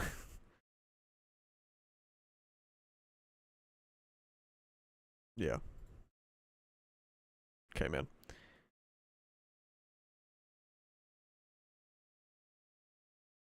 That Deku is fucked, and she just sits back and watches the events play out. What is she gonna with the story do? inventing an excuse that the previous villain sucked out her stamina, so Yeah, she that has to stay sucks. on the bench. But you know that if the situation was reversed, Deku would have dug deep, had an anime moment, and leapt into action, but instead, we get sidelined with a micro fight. And this pattern is what Uraraka falls into for the rest of the series. She's not the hero of her own story anymore. She is just Deku's love interest and emotional support, and anything that she does could have happened without the development that she gets. For example, remember when Uraraka wanted to become a hero for money? Well, after watching Night Eye die, and how everyone else got choked up over it, she has an epiphany. Heroics is a hard job, and it takes a massive physical and emotional toll, one that is often under notice as people expect heroes to save the day, but aren't looking to help them when they're down. This inspires Ochako to change her goals, to be a hero who saves people, and later on to be a hero who... It's not a change. It's an incorporation. It's a recontextualization. So, it's kind of similar to the way she feels about her parents. Who is supposed to help them? She wants to be that person. She wants to be the person who helps heroes too. It adds depth, yes. looks after other heroes. However, everything about her coming to this conclusion is a mess. As a narrative through I line don't of agree Night with Eye's that. death to her having this realization is cut up and leapfrogged by other character beats. We never actually see Uraraka trying to save Night Eye's life. We're never given a sense of doom as she realizes she Bro, can't help. his fucking stomach was gone, dude. Like, what is she supposed to do? She's 16, bro. She probably knows first aid, but like, oh my god, what are you gonna do here, man? Like, this is fucked up. And depending on what shot you're looking at, the hole in his stomach gets bigger. Him and is unable to do so when she tried. Instead, she exists solely to get Night Eye topside so that his fatalistic beliefs are proven wrong by Deku. Then he dies, and then All Might has a moment. Well, he asked her to do that. The way he framed it kind of looked a little bit like, or sounded like that it was her fault, but like, Then Mirio has a moment. Then Shigaraki has his I don't own know if that was giant moment. his intention. Deku's still here, and it's only a while later, in a flashback, do we see Uraraka talking about feeling do you think this guy would like beat his desk into pieces if he realized that without Shigaraki or without Deku? Shigaraki is also not a character, really. like a failure for being unable to save the man. Again, an event we never see, nor is it heavily present in her thoughts at the time. This leaves her arc feeling piecemeal and less important than the others in the story. Just like how her putting a pin on her crush on Deku feels irrelevant, as we get tiny moments where Uraraka seems like she's going to be given a chance to be in the story, only for it to be immediately drowned out by other character moments and events. In theory, her wanting to help heroes is fine. In practice, though, this goal of helping heroes to lighten their burden is applied almost exclusively to Deku. She's never there to comfort Aoyama or Todoroki or even Ida. When stuff starts going bad, she's not They don't need help. Midoriya's the one who has the self-sacrificial tendencies. He's always blowing himself up, dude. Like, what? What, Aoyama, like, what? He, like, shits himself? Oh, let me get you the new diaper, bud. Let me get you a brand new diaper, champ. What's she gonna do to Shoto? Hey, I'm sorry your dad beat you. That sucks. Oof. Sorry about Not that. here comforting her friends or feeling that new goal that she gave herself. What happens instead is that her concerns for her fellow heroes are applied exclusively to Deku, muddling the idea and leaving her out of focus again till it's convenient for his story, leaving her to feel like the love interest with extra steps, one who fulfills an identical role to the emotional supports of the past who appear when the hero's in their darkest hour before disappearing as soon as the Now, it would have been nice to have some Ochako content during Villain Hunt, but I mean... Some more, I mean. But I mean, Villain Hunt's ass. Like, we all agree with that. So it's whatever. job is finished. My hero tailors her arc to fit this purpose, but doesn't provide enough adequate opportunities to make it feel meaningful, and giving what little she does have to feel like a farce. And just to clarify, there is nothing wrong with playing a supportive role, of helping people Why instead are we of being talking about violent. Aoyama in But diapers? this show plays action and spectacle over everything, and this leaves her with nowhere to shine, as her assigned role is made to feel less important than the guys who hit hard. So while it may seem nice on paper to validate Ochiko's role in the story as someone who looks after her friends in distress, her exclusively looking after Deku ruins what she's doing and makes me roll my eyes, as everything she does could have happened if she was just in love with him, rendering said development to feel tacked on and desperately trying to pretend she's not just the love interest, when the story itself tells us that yes, she is. She isn't given the time to apply the lessons she learns to any other facet of her life, because that would reveal that she doesn't have one. Even when she Oh my god. Oh no. Villain Hunt is too implicit. Oh. does do things, it doesn't really give her her due, rendering her role in the story less impactful than it should be. For example, Deku became Spider-Man. Why? He has multiple quirks now, and nothing he does with them is more interesting than what he did with one. But they're here and going out of control, forcing Uraraka to leap into action. She gives him a hug and tells Shinzo to actually save him, which could have been a whole thing here where Uraraka is trying to reach down to rescue Deku. Still would have been her focusing on him. That's what she It would have did! been her win. She would have played a massive pivotal role. This in is her saving the win. day. But what instead happens is that way more emphasis is put on Shinzo's actions and character. No, it wasn't. Oh my god, that's such fucking bullshit. You've got to be fucking kidding me. No fucking way you would say that. That is fucking absurd. No way. Shinzo was on screen for like 10 seconds. Ochako had like a whole flashback. Oh my god, no way you would say that. That is genuinely just bullshit. That's genuinely just a lie. And his relationship with Deku, rendering her involvement to be less impactful and more like she just gave No. an assist. With the No. scene following it just being one massive info dump before returning to No. shipping fuel, which is frustrating. Nothing about this scene is bad on its own, but it fits into this bad pattern of limiting Uraraka's role in the story till it either involves helping Deku, having shipping fuel, or people making fun of her for crushing on him. She's made to be an accessory to Mina. his character, and that is a massive disservice. This isn't the worst example we've ever seen. Watch any old shonen and you will find worse. But for a show like My Hero to be doing this, it stings, as so much of the show, early on, was brilliant, depicting its story through the lens of an old shonen hero passing the torch to the next generation, recontextualizing so many I just don't I don't know what he expects Ochako to do for Deku. Like, genuinely. Like, what does he expect? Shinzo was the one with the established precedent of being able to pull him into, like, this vestige realm. What is Ochako gonna do? Like, this isn't you, and he goes, oh, my bad. What's up, Donjiro, whatever the fuck his name is.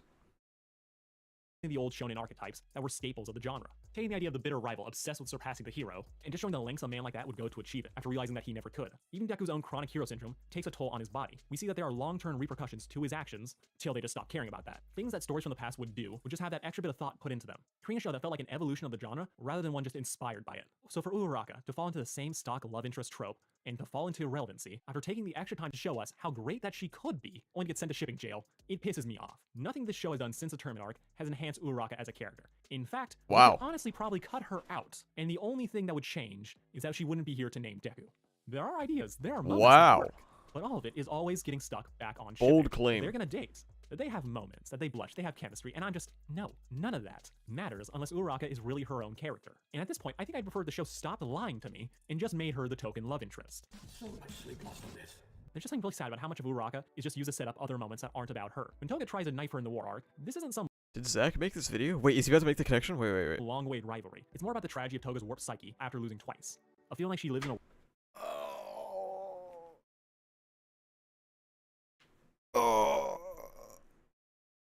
world that rejects her for being born as she was, for having a quirk that wasn't socially acceptable, of being isolated and suppressed by her parents, with even the supposed heroes refusing to help people like her, instead killing them. Something Uraraka accidentally God, agrees you're with so and claims that she wants to close. save as Oh many my people as God, possible, please. which Toga takes to exclude her and the other villains, setting her off to go engage in even more heinous acts of villainy, when truly she just wants to live in a world that would save and accept her. You were right This scene there. is all about Toga, not Uraraka, as she lacks the context to the situation No. like we do as an No, audience. you It's were only so hindsight- close. You were so close. You were so close. Off screen, does she rethink what happened, wanting to save the villains, which brings her to the same conclusion as Deku, because of course it does, as he is now in a similar position as he now wants to save Shigaraki, because no body count is ever too high for redemption. The lack of focus and wasted It's not redemption. I'm assuming that was just a joke. character potential but is a whatever. problem My Hero has always had. The cast is just too damn big, with the lion's share going to the fan favorites and Todoroki's dad. But when the totality of Uraraka's characters being grafted onto Deku's, only worrying about him, only appearing when he is relevant to the story, leaving her with a complete lack of focus, all of this is because she is his designated love interest. So she must fulfill this supportive role in the story, with all the development she gets servicing that end goal, as what made her stand out as a character in the beginning became less important than how she could help. The shipping is very much at the heart of this problem. There's so much that could have been done with Uraraka, but at the end of the day, the story always made it about her just wanting the D, while Deku was far more invested in exploring his relationship with Bakugo, leaving her as an accessory. Her friendships are all underexplored, even her villain is obsessed with the D, and even if it tried to give her a better rationale than most, all they really ended up accomplishing was making her the love interest with extra steps, and I hate that. He was within like 15 feet of the point, dude. He was so close to the point. Oh my god, he was so close. Oh, bro. That hurt. That shit hurted, bro. Oh my god. He hit the rim, dude. Oh.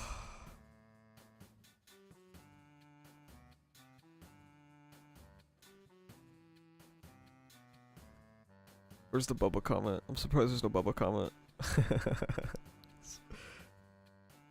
Can you talk about his mention of the megaphone scene? I'm not gonna lie, if he mentioned the megaphone scene, I was zoned out.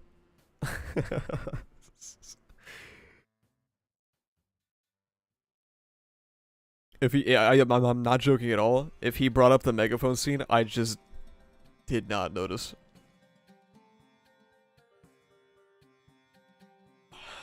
He does in the last minute. God damn it. Also, you all can stop typing about the megaphone. I'm caught up to the manga. The speech is fine, but I'm a salty bastard, and you can't give me one nice thing and expect me to forget all the bad ones that led up to it. My hero did Uraraka dirty. It made her an accessory to Deku, and that's just the sad reality. I wish it was done better. Maybe they'll do something crazy by the end of the series, but I do not have hope. She's not here because of some hero fantasy. Okay.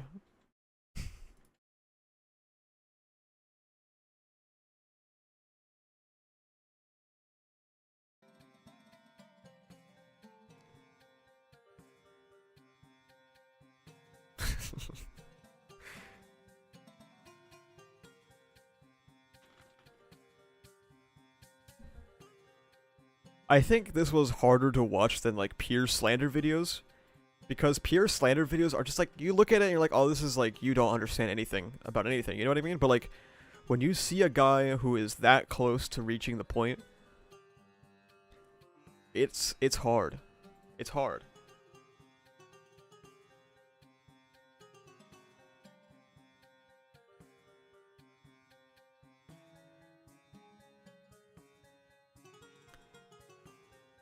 What I've always noticed is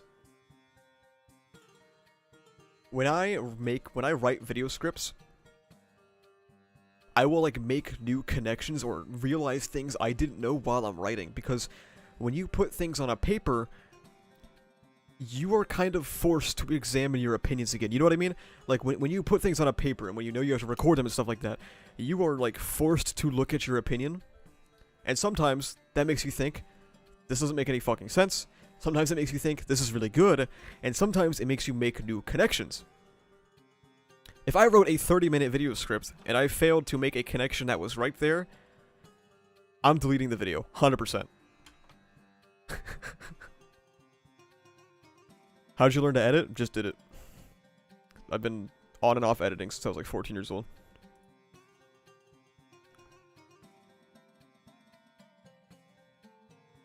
Did you say anything about twice? Not really. Bro, skip the thesis. Dude, Takatron's video is probably fire compared to this, because like it's probably more watchable than this, I'm not gonna lie. Because at least like she doesn't have any idea what she's talking about. So it's like more entertaining, you know?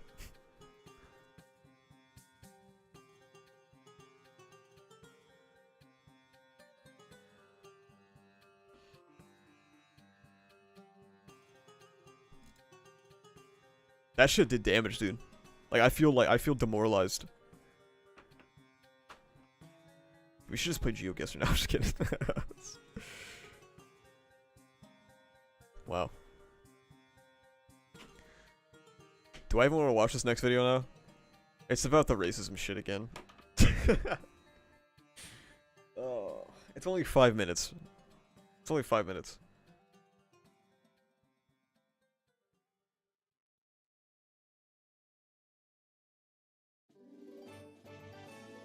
Oh, chill. It's short though, and please don't.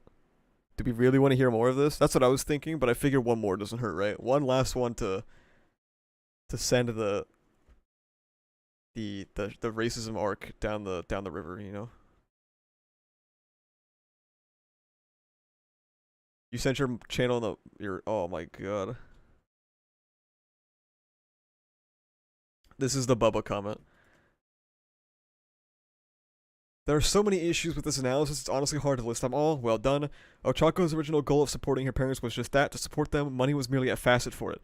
Holding the financial aspect as such a high point is why the recontextualization in JT is completely lost on you. That recontextualization also feeds into why her crush is so important to her character. Plug in the Bible. Her conflict with Toga is not about the crush they share, that's a means of connecting their struggles. Ochako versus Toga is a discussion on suppressing oneself. Toga did it until she snapped, and now Ochako is doing the same. If you ask why this is important, it's because in Hero Society, heroes aren't considered humans. It's a major plot point in Villain Hunt. Ochako is suppressing these normal human emotions because she is as self-sacrificial as Deku. Did you watch the sports festival? Get him! Ochako's plotline with saving heroes and villains is a direct cause of her upbringing. Watching her parents come and go tired without smiles is the same exact thing as heroes. Her main character flaw ties all of them together because of her upbringing, internalizing what she watched her parents do. She decided to put their needs and other heroes' needs above her own, suppressing her emotions and not following through with her own words. Heroes are just people. You're about to get aired horrendously, bro.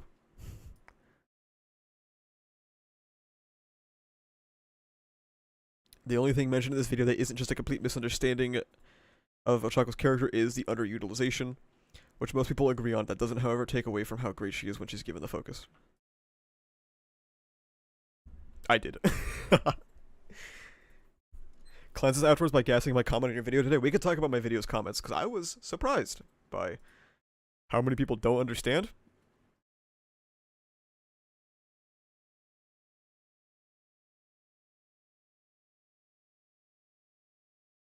Where am I? Okay, I figured it out. What is aired? It means you don't get a response. Okay, we're gonna watch this one, and then we're gonna look at my video's comments, and then we'll be done, okay? No more torture today.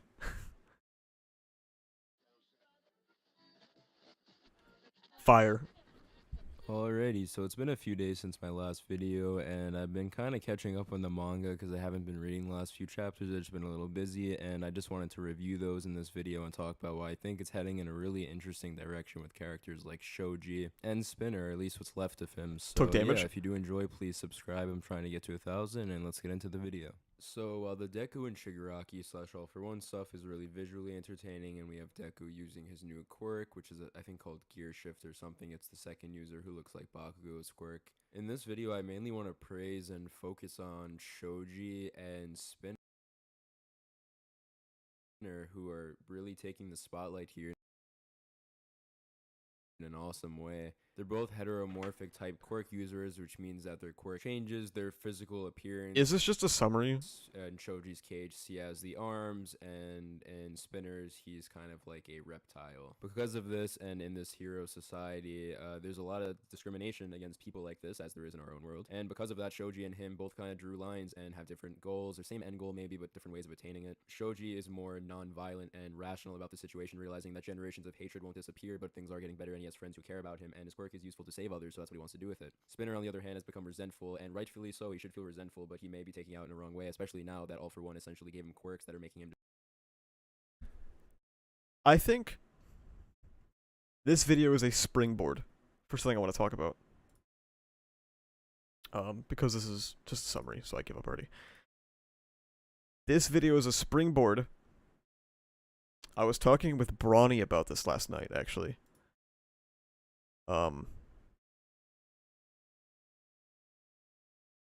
Basically, MHA fans, and this is in our bubble, by the way. This is in our bubble. I'm not talking about, like, casual fans and stuff. MHA fans will get so mad at you for criticizing things. Will get so mad at you for talking shit about things in this series. But I have a question for people in chat. I have a question for you guys. I'm thinking about how to word it. Hang on. What is there to talk about in My Hero Academia currently?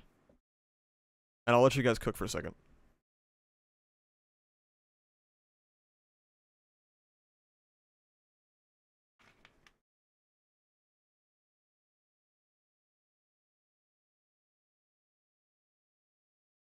Chat is hitting me with the hmms and the uhs.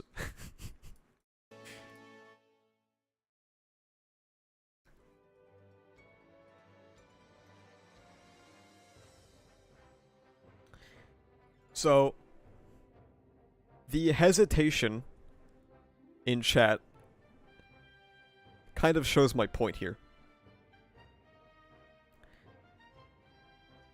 There is nothing to talk about in My Hero Academia anymore. And it's for multiple reasons. One, it's because it's been dog shit, but obviously not everyone agrees with that. And the second is that My Hero Academia Act 3 has been so painfully explicit, far more than usual, that there's no room for speculation. There's no room to consider what's to come. I think most people have a general idea where things are going. What do we talk about in this fandom now? We talk about, I wonder what POV we're gonna get next.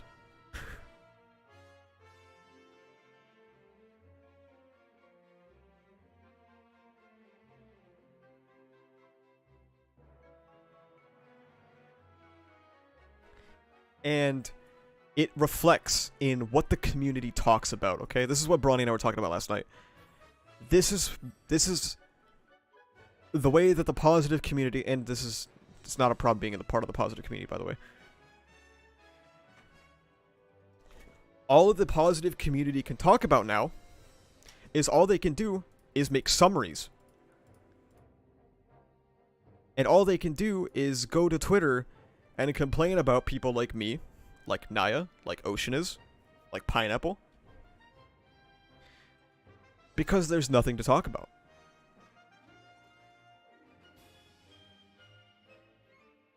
There is so little to talk about in this fandom, so little to analyze, so little to extrapolate, so little left to the viewer's interpretation. All they can do is go, you don't get it. Or, look at how these guys don't get it.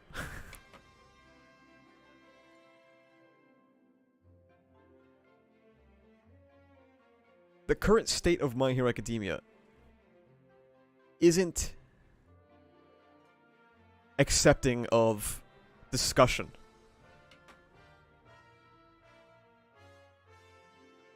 Because there's nothing to discuss. And that's why when you guys send me videos defending stuff like the racism plotline or the final act, I watch these videos and it's just recaps.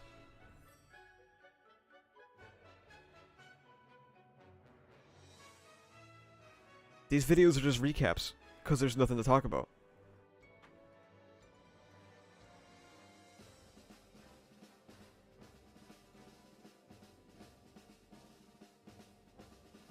And that's why I said that I want to springboard with this video. Because like I said, I was talking about it with Bronny last night, and I was like, wow, there really is nothing to talk about anymore.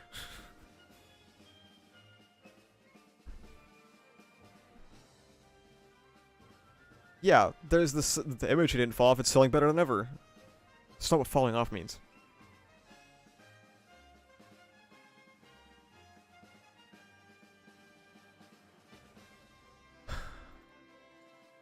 Good for My Hero Academia, by the way. Good for Horikoshi.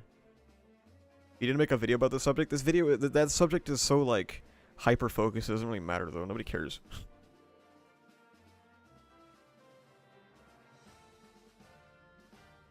It's probably why the Endeavor plotline is so big, because there's actually opposing viewpoints rather than just hive mind agreeing on one thing. I mean, yeah, probably.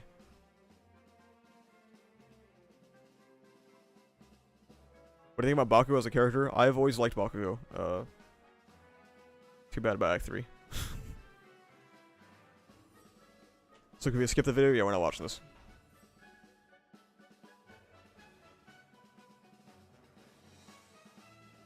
So... And if you guys wonder why I've been making videos almost exclusively about anime content, it's because it's the only time where there's still stuff to talk about. like my last video, anime only. My video before that, anime only. My video before that, anime only. The racism arc, we ignore that one. Before that, there was anime only. Before that, there was anime only.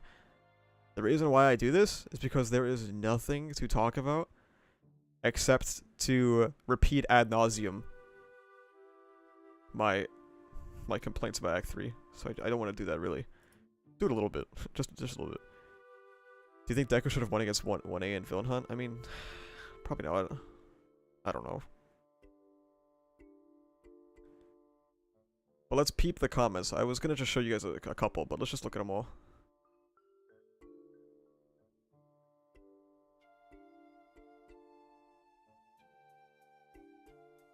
And another thing, it doesn't help that Hori's taking breaks all the time. And I have started to understand the frustration. I've started to understand the frustration about Hori taking breaks, and it's not because he's taking breaks. It's not because he needs to get better. The frustration is coming because Horikoshi doesn't give a fuck about his own health. And that's what's tiresome about it, I think. It's the fact that this isn't the early 2000s anymore. This is 2023. We know every horror story there is to know about every mangaka, and Hori doesn't care. I think that's what's frustrating people. Is that he wants to end this so badly, no matter what happens to him. And when Gege was releasing 9-page chapters, Shonen Jump came to him and was like, you need to take a break. And he was like, okay, fine, I'll take a break. No fucking doubt that has happened for Horikoshi, and he won't accept it.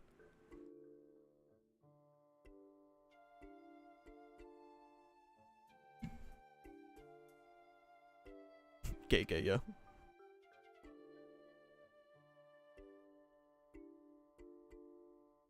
Bro wrote Villain Hunt, had Deku learn nothing from Villain Hunt, and then didn't learn anything from Villain Hunt. Isn't that crazy? People are acting like Shonen Jump is holding Hori at gunpoint. Shonen Jump is probably asking him to take breaks. He just declines that. Well, we don't have, like, proof of it.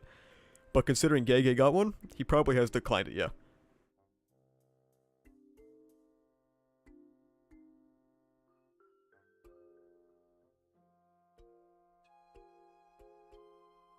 And we're at the point where, like, I have posted so many times, oh, hope Hori takes a break and gets well soon. What's the point anymore? I think we can all acknowledge that he's just not going to do it. So, like, what's the point? But yeah.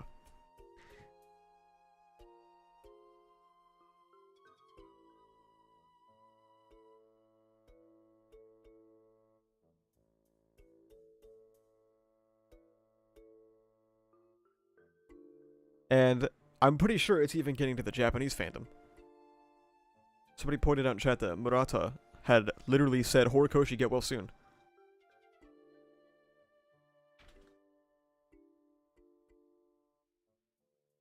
And bro still might not care. 9-page break, 9-page break, 11-page sudden break, yeah.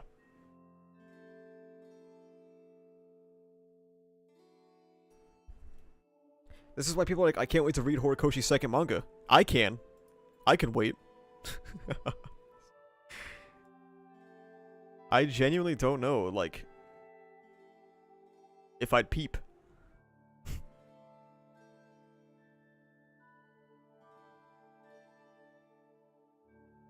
For multiple reasons. But yes, that's the Horikoshi health stuff. There we go. Maybe if I have nothing to talk about next time I make an MHA video, I'll make a video about it. Yeah, Frizzy Lame, yeah. There was an unfinished Dabi panel that got finished in the volume.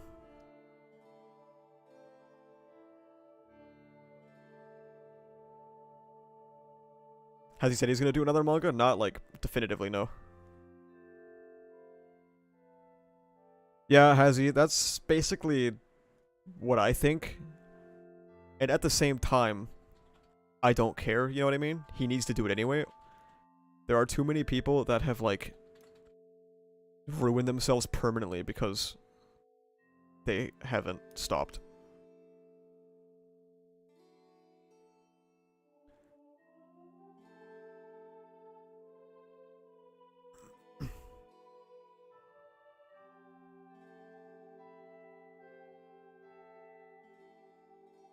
If Horikoshi just took like a 3-month hiatus right now, first of all, I'd be like, it's about fucking time. And second of all, I know some people would be upset about it because no chapters, but like, fucking whatever, dude. I feel like it's like a thing of basic human empathy to care about the person more than the story that they're writing.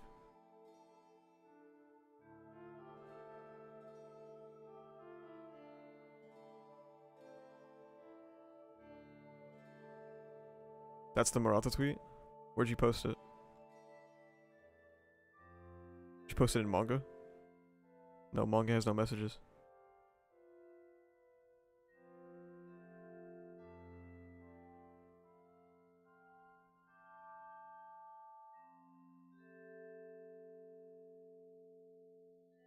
In chat? I don't see any links in chat. I wonder if YouTube filtered it like instantly.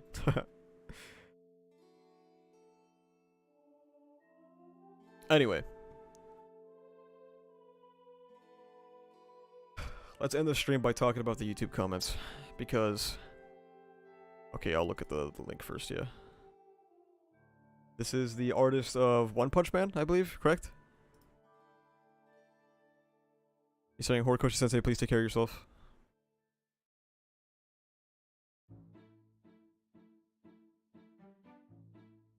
I'm not gonna read all these fucking English bastards.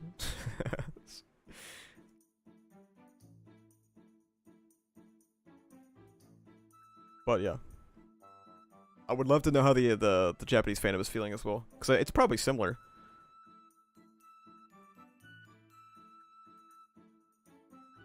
Alright. Comments time. Let's go to the bottom.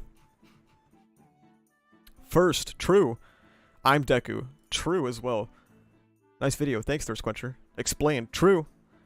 What a funny title. I understand why this is so confusing to certain people. I don't know either.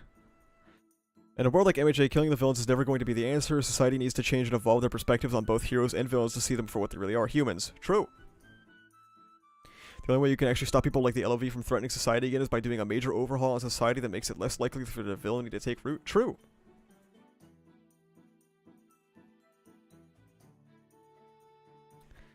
I see so many people talking about how Tomura has done too much to be redeemed, how his mental state and ideology is too warped to be saved. And I'm just like, how do you think he got that ideology? Surely not the self-proclaimed demon lord who snatched up and groomed a 5-year-old into thinking that his negative emotions and trauma were good things to the point of Tomura violently scratching himself. So like, I know I've said on stream that like, Tomura has agency, but also, he was groomed, and I think people forget that. I think both things can be true. People who were groomed can do bad things, but they still were groomed.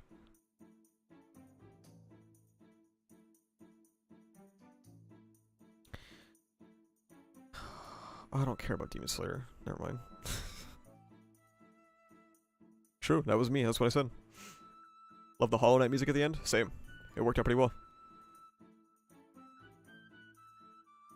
People hear the idea of Deku saving Shigaraki and imagine a fairy tale ending where Shigaraki becomes a good guy and all is forgiven, but obviously that's not going to happen. In the MHA world, heroes don't make laws, they follow them. Deku couldn't even save Aoyama from being taken into custody just by wanting to help him desperately, yet he saved him by simply having faith in him. Trigger warning Aoyama mention next time, please. So even if Shigaraki lives, he will be locked up somewhere for his life, whether Deku likes it or not. What Deku truly wants to do is simply acknowledge Shigaraki's pain because all of Shigaraki's actions are motivated by the pain of his childhood trauma and AFO's grooming. True.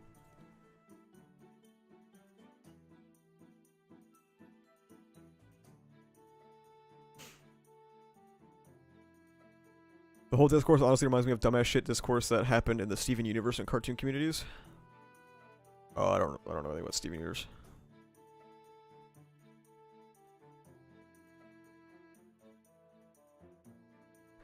Curious thing, Deku, who is so empathetic he needs a psychic vision to try and save Tomura. This is the bad writing of Hori. Shigaraki and Deku's journeys are side by side, but they never touch, and Hori forces this emotional connection which doesn't exist.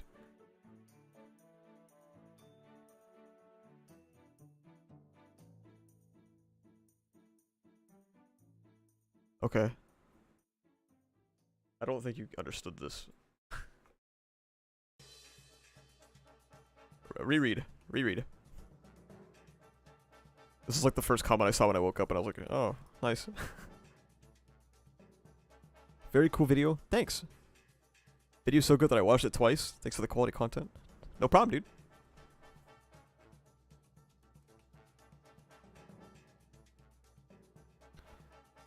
Depending on how Horikoshi handles this, it could be genuinely amazing. I mean, it's the thing, right? It's execution. This is an anime-only video, so... lol. I love the fact that he wants to save Tomer, but how could he talk no jutsu him? What if he doesn't? My only issue with Deku's sudden urge to save Shigaraki comes from, well, how sudden it feels, which is weird because, like you said, empathy is a fairly consistent trait of Midoriya. Throughout the entire war arc, Deku never seems to all that reflective of the issues any of the villains bring up. Okay, so I agree with this. Kind of. Mostly because of Act 3, though. So, like, with regards to the content in the anime, it's kind of whatever. But Act 3 Deku is just, like, an entirely different person for seemingly no reason, so. I know this guy reads the manga, that's probably what he's talking about, so.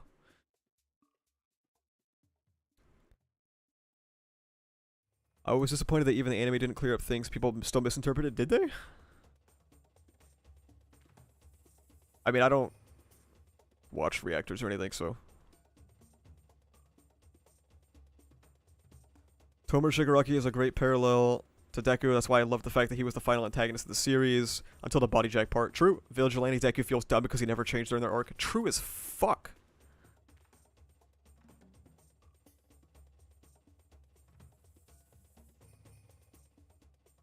Tomura Tenko didn't really have a fair shot. He wanted to be a hero, but pretty much got his quirk and it had the family incident, then was immediately taken in and groomed. Yeah.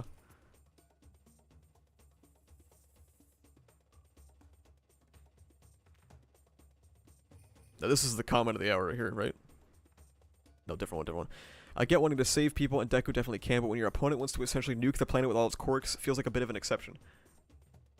Didn't I explain this very thoroughly in the video? About how it's not like...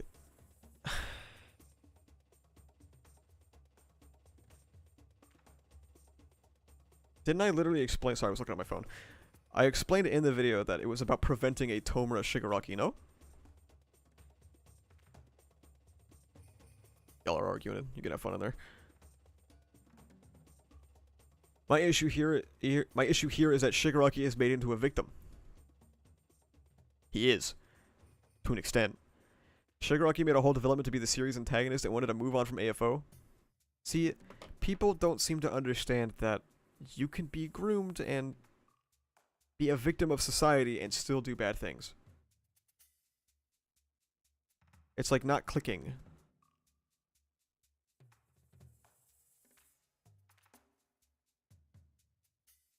Caper Cook, though.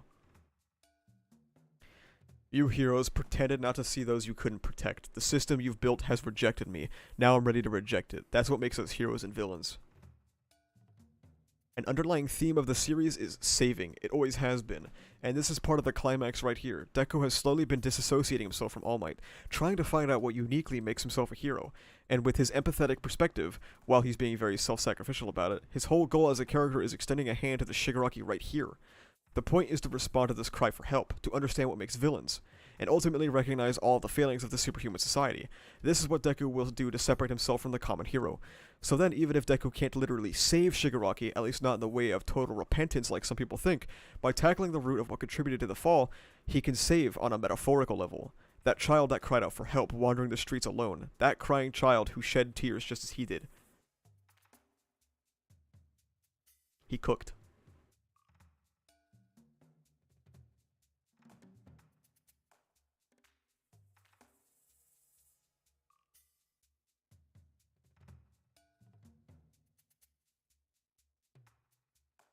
I cooked. You did though. Giga Chat 5 head.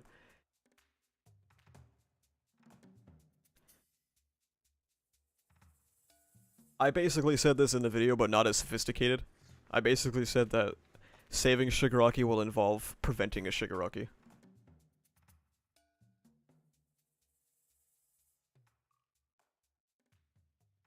MHA fall off? I don't know if you're like trying to get a reaction out of me, because if you are, you're on the wrong channel, bro. Because I agree. I was also talking about this with a few people in a group chat last night, about how I went into Act 3 of MHA with a 10 out of 10 rating, and I entered 2023 with a 4.5 out of 10. Isn't that crazy?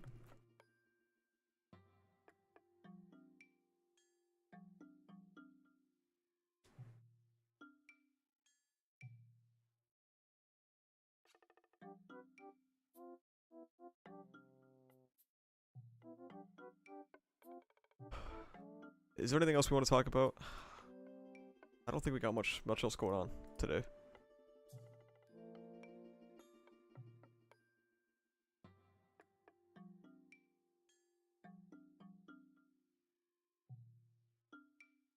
Not much to talk about when there's no chapter, huh? You exited Act 2 with a 10? That's surprising, honestly. So, the way I rate things is I don't think a 10 is perfect. And I don't think people should be thinking that 10s are perfect. A 10 is something that means something to me, you know what I mean? Like, a 10 is something that I'm deeply invested in. Like, I have ReZero out of 10. I don't think ReZero is perfect. It's just that I think it's very good, and it means a lot to me, and it hashtag moves me. And I didn't think MHA was perfect either when I had it at a 10.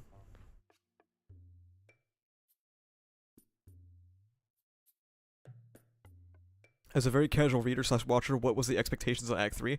They were very high. We were very excited for Deku's character growth. That didn't happen.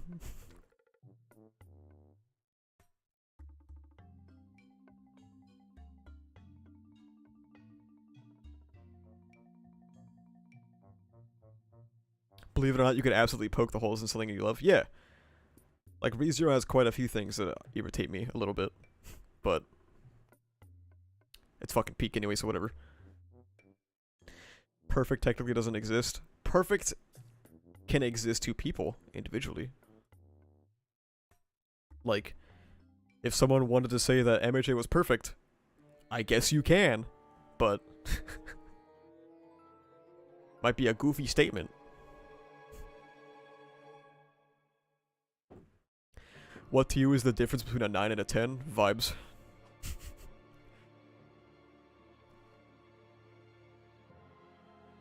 I have Chainsaw Man at a 9.5. And if you ask me why it's not a 10, it's because it just isn't. I don't know. MHA is the only series where my rating has like a lot of thought put into it, because it pissed me off.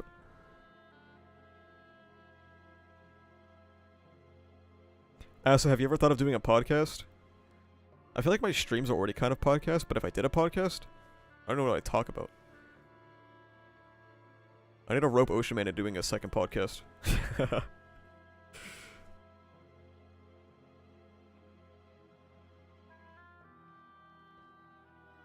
What things would you give a 10? ReZero, Mob Psycho. Probably stuff like Breaking Bad and Better Call Saul. That's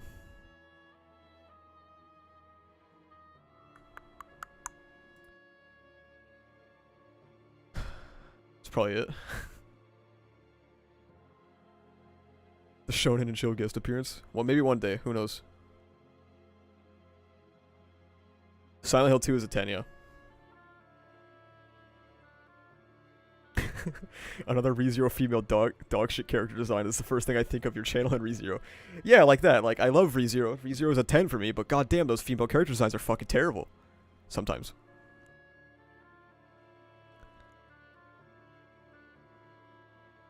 It's funny you say that, Caper, because I was actually like talking about that with Ocean Man.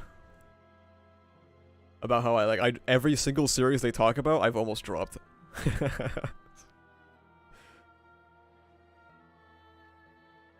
Which ones? It's more so future stuff. They all look like 9-year-olds? They don't all look like 9-year-olds. Come on now. There's a design in Arc 5 that sucks ass, there's a design in Arc 6 that sucks ass, and there are multiple designs in Arc 7 that suck ass. Why did you block me? Are you talking about Twitter? If I blocked you on Twitter, you probably said something annoying.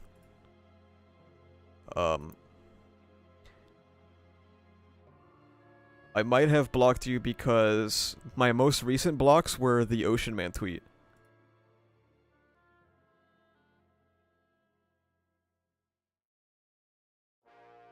I went through the quote retweets on the Ocean Man tweet, and if you said anything mildly stupid, you got blocked.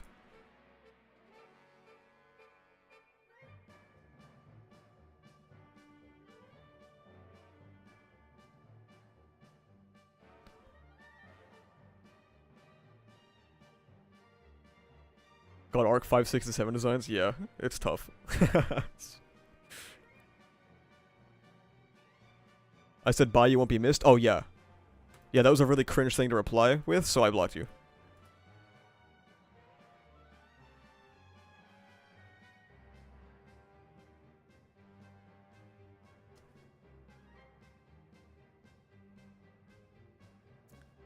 Honestly, we should go on a date to the Demon Slayer movie.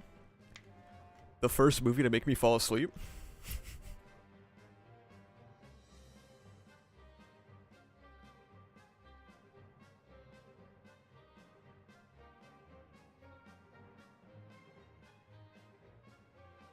There's a second Demon Slayer movie? I guess. I don't know. I thought there was only one. Go watch Puss in Boots 2 instead, one day.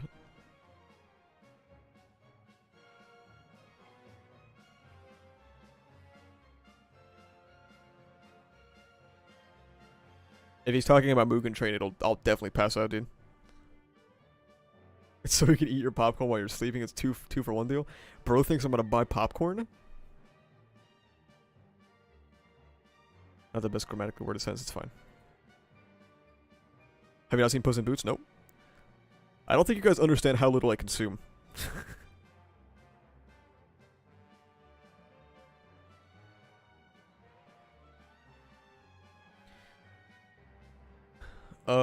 Do insta-kill quirks, like Shikarakis and Chisakis, invalidate too much of the cast in fights? It probably makes fights boring. I think the main offender, though, is regeneration. That makes fights boring.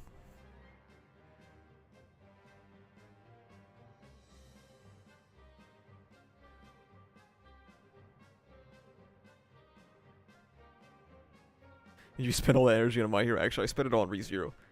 I've already read all there is to read about My Hero Academia.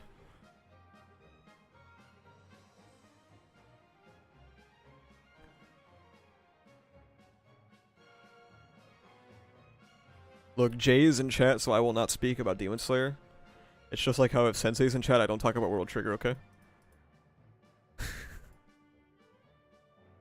No way, you read MHA Smash? Okay, you got me. I didn't read that shit. I didn't read that shit. Did you read all of School Briefs? I did buy a volume, and I read 5 pages of it, and I got bored. We doing one more video? We don't got any more videos. We've completed. We're just kind of shooting the shit now.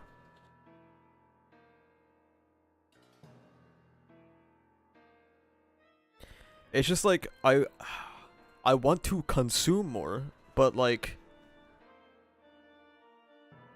There is so much stuff I'd rather be doing. I'd rather be making videos. I'd rather be reading the stuff I already like. I'd rather be playing video games. I'd rather be hanging out with my friends than consuming. Have you read MHA Team Much Missions? Some of you, yeah. Talk about World Trigger? No one wants to hear me talk about World Trigger. I assure you. Have you completely caught up to Arc 7? No, I'm on Phase 2. Playing GeoGuessr? Oh my god, I love GeoGuessr, dude. I've been going on the GeoGuessr grind like crazy. Oh my god, man. Did you play One's Justice? Yeah, for like 5 minutes.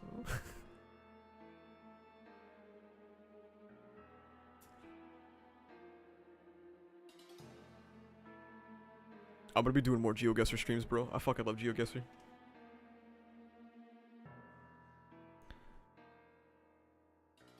Have you heard of Saint Chief and his AOT videos? No. What about that one MHA Battle Royale game? Maybe one day. I kind of want to hear you shit on the MHA movies. Have you watched the retrospective Act 2? Because I shit on them in there. Ultra Rumble, so wait, Ultra Rumble was out? That's the Battle Royale game, right? I didn't know it was out. #1 Bakugo on One's Justice 2? Bro's about to die?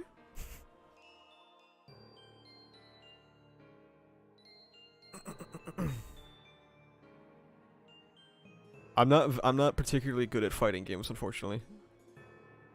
So I don't really play One's Justice.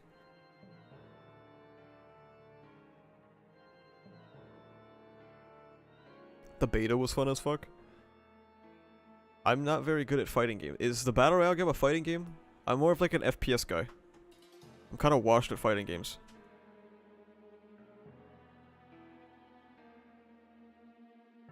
I can beat you in Smash Brothers? I mean, yeah, it's like... Bro wants to score 107 points against wheelchair basketball team. The fuck? Which FPSs? Just various FPSs. Like I was playing Marauders for a bit. I used to play Counter-Strike a lot when I was younger.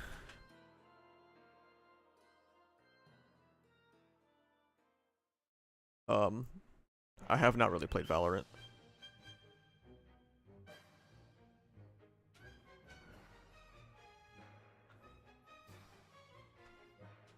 You just want a traditional 2D MHA fighter? Too bad, dude.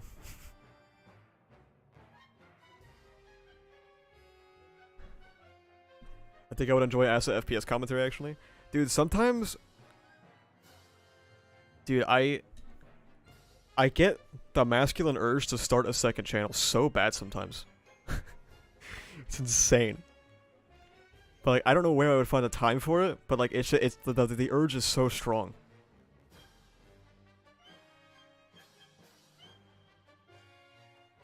Like, there was a time where I just, like, wanted to make Marauders videos for fun. There was a time where Zomboid Chronicles would be hilarious. Yeah, that shit would be funny.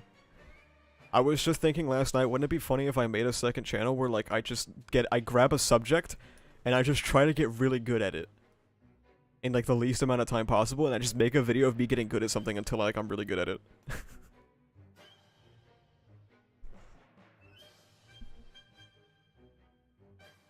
Like, that's what I was thinking about GeoGuessr last night. Like, I was doing GeoGuessr, and I was like, I kind of wish I was documenting this.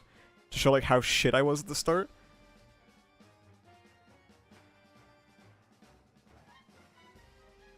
The horror game speedrun, yeah. I have strange urges to, like, pick up a hobby or something, and to just get really good at it. I say stick to your main, yeah, that's the thing.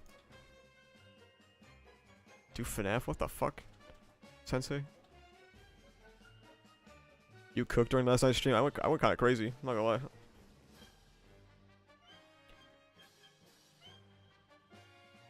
If you guys haven't already, by the way, I do stream on Twitch sometimes.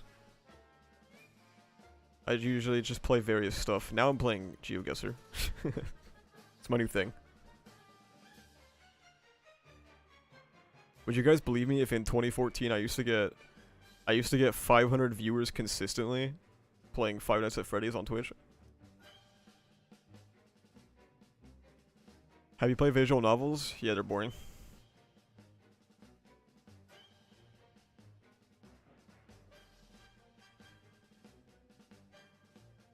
That's some ass lore you guys didn't know about. I was like one of the first people to ever stream Five Nights at Freddy's 2. And I went crazy, dude.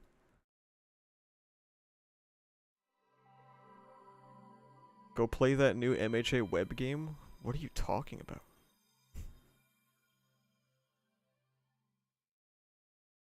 Yeah, Assalure. Yeah, there you go. There's the Assalure.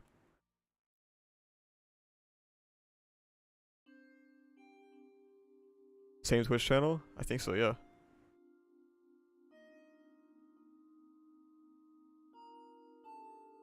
Assalure been unlocked. I was, when did FNAF 2 come out? Wait. 2014. So I was 16? Wait, how old am I? I'm about to be 25, right? Yeah. So yeah, I was 16. I was streaming FNAF 2 when I was 16 years old.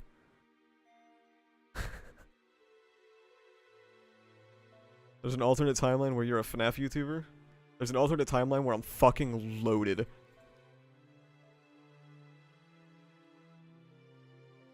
Did bro just try to correct my age?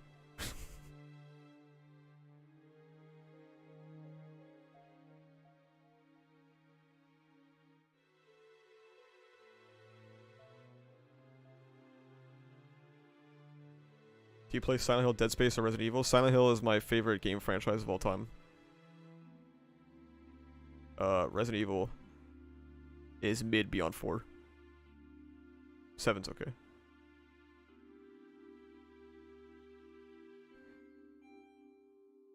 Chat is not going to gaslight me into thinking I'm 31. See, okay, Caper, they don't understand because, like, once you reach a certain age, there's no point in keeping track anymore. Because, like, when you're growing up, there's all kinds of age milestones that are fun. You're like, oh, sweet, dude, I'm 18. Oh, sweet, I'm 19. Oh, sweet, I'm 20. But, like, when you're 25 almost, what's the fucking point? There's no point in keeping track. It's just sad. It's just sad, dude. So sometimes I have to go, like, wait, how old am I? Oh, that's right, that's right. I got it. Did not like 2 remake? Resident Evil? I haven't played the remakes at all. If I was gonna play an old Resident Evil game, I'd probably just emulate it. Soon you can rent a car. That's true, yeah. Once your knees start hurting, you stop the count. Well, my knees haven't started hurting yet, so I'm chilling.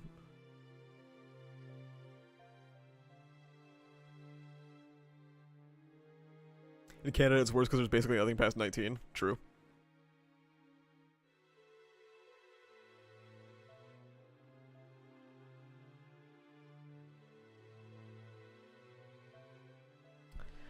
Last night I tried to play DayZ. I don't know if you guys ever played DayZ. I tried to play DayZ last night. That game is super mid. That game is really fucking lame. So then I just started playing GeoGuessr again. What other content than anime? Like what content besides anime? I learned quickly that doing things besides anime on this channel doesn't work, so nothing. This channel will probably always be some kind of anime. Or like cartoon at least, like, cause I'll probably talk about Arcane eventually. You ever gain interest in Escape from Tarkov? Yeah, Tarkov, is very, very aggressively mid. Marauders is better.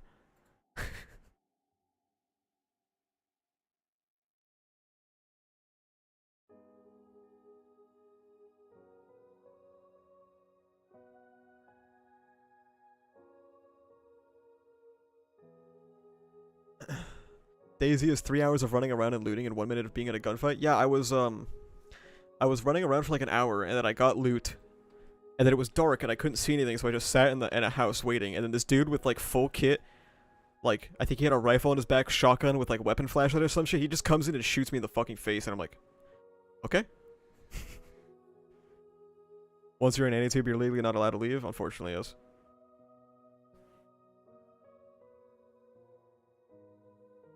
Also, the UI in DayZ is so bad. Oh my god, it's so bad. The game has been in development for like fucking 50 years, and the UI is still unusable for like an average human being. It's crazy.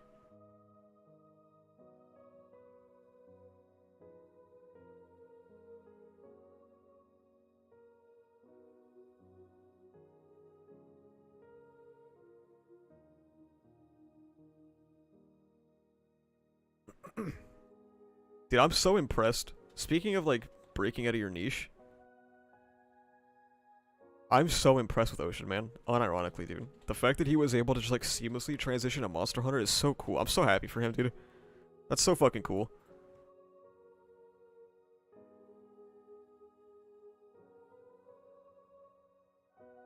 Was the one time he tried branching off from anime as the Bayonetta thing.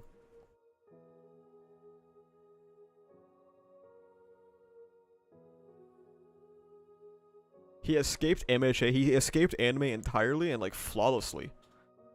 Like, his Monster Hunter videos get more views than his anime videos. You ever play the Uncharted games? Nope. I don't really have consoles. Guy's doing well. It sounded like a scary transition, but it works so well. It's always scary, man. I can only imagine. Like, having to shake up everything you're doing. That's probably fucking terrifying. But, damn, good for him. Oh, dude. The game I'm excited for right now? Oh, baby. Oh, baby. Kerbal Space Program 2. This shit is either gonna be flames or it's gonna be mid. Oh, I can't wait. You ever play Rainbow Six Siege? Nope. I don't like that I have to buy characters. That's why I just stayed on Counter-Strike for a while. Are there any goals you want to accomplish this year for yourself, the channel, etc.? I feel like I'm really bad at goal setting. I feel like when I set goals, I either set them way too low or I set them way too high. So like my idea right now is maybe I'll hit like 10,000 by the end of the year. That was my thought going into 2023, and I'm already at 6,000, almost 6.5. So I think 10k is a little low. You ever played Borderlands 2? Yeah, I think so. Where is it? On my Steam list. Yeah, I played Borderlands 2 for 100 minutes and then I logged off.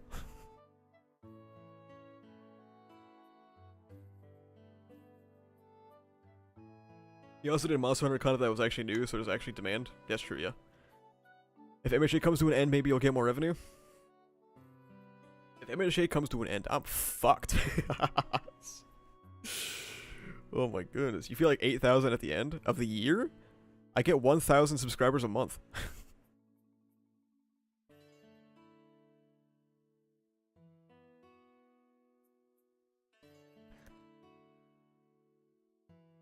Dark Souls 3 stream win. I did finally get a controller. I don't have Dark Souls 3 though. You watch Read JJK? Yeah. I'm not caught up with JJK. I do know what happens in the recent chapter though. And it looks gas. I'll catch up eventually.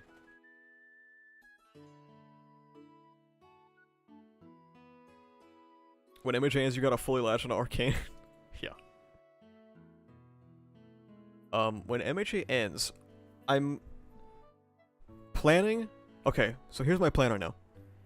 Make a bunch of MHA stuff, right? And then ReZero Season 3 gets announced. Talk about ReZero more. Kind of cut back on MHA a little bit. Except for the streams. I'll still do the streams, obviously. And then what I'm doing right now is I'll be sprinkling stuff. Like I made the Chainsaw Man videos. I'm making another Chainsaw Man adjacent video.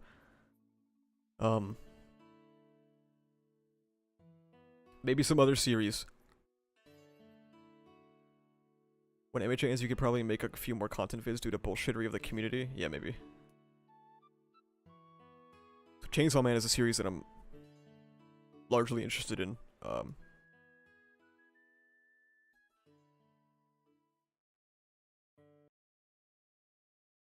And then, I don't know what else to talk about. I'll figure it out later, I guess. JJK video win.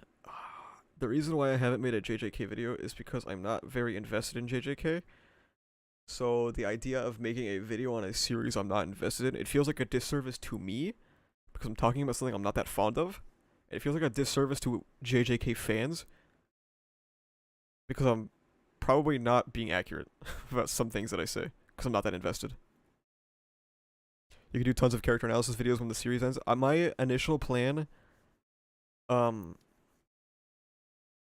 when MHA ended, this was like months and months ago.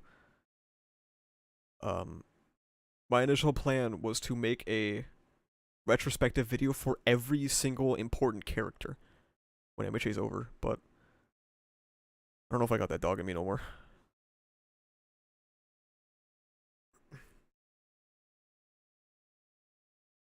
You gotta find something you don't see many videos of. That's easier said than done, though. Are you gonna play Crash Team Rumble? Is that the MHA game? Maybe, I don't know. I have so many sprinkles in playthroughs of Azecraft Season 2, but it's just Gyro LARPing as him.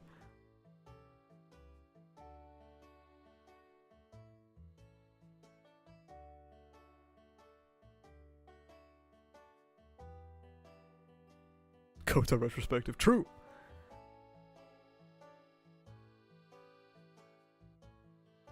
Is no one going to address that Boruto is just an ongoing birth control ad? Crazy message, but I respect it. Ever played Doom before? Probably, yeah. Have you played the new Peak SpongeBob game? I didn't know there was a SpongeBob game. A new one, I mean.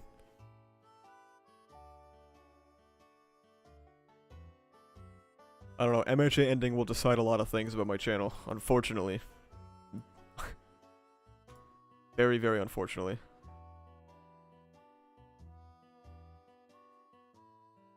The bot is correct, by the way. Join Discord. We are so close. Wait, let me look. We are 10 members away from Discord partner.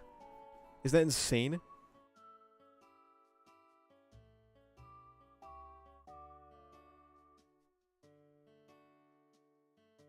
You'll eventually become very passionate about Hunter x Hunter.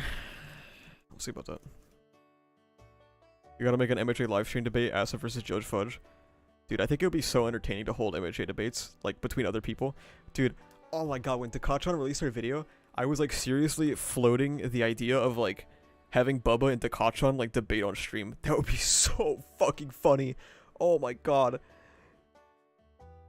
But I'm blocked, so it's possible. What's a Discord partner? It means that I get a vanity URL forever. We have, like, a little Discord partner badge. And I think it's supposed to, like... Where is it? You get Discord Nitro, rewards for your community, and access to partner-only servers. So I think there's, like, some giveaway shit, I don't know.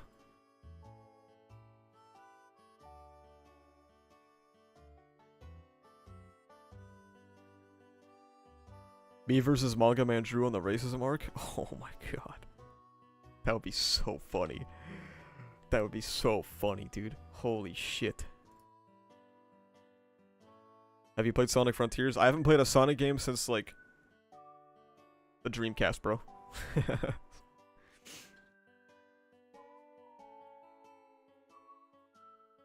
Maybe watch Horror do a 180 and do a Boruto and have Izuku's kid be the MC? We good off that.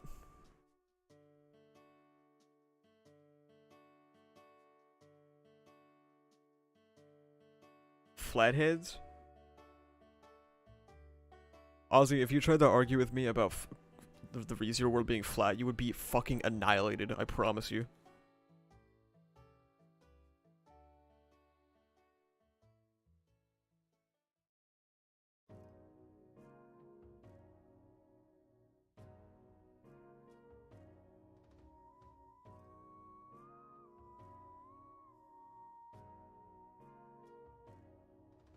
Deku could be cool, yeah, sure. Izuku's kid would probably be fatherless still. Real. Runs in the family, buddy.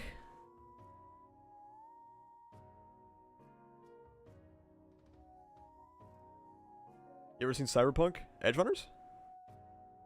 Yeah. Edgerunners was very, very good. What's your favorite Dreamcast game? There was some Dreamcast game about, like, evolution. I can never find this game again, and I wonder if I'm just imagining it. I don't know what the name is.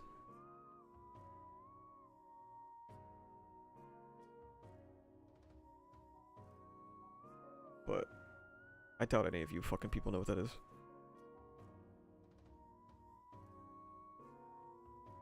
The monkey game. The monkey game. You could talk about why Getten could have been a good villain for Bakugo. I feel like that would fit in, like, an overall Bakugo video. Have you played Goat Simulator 3? No, I'm an adult. Oh, shit.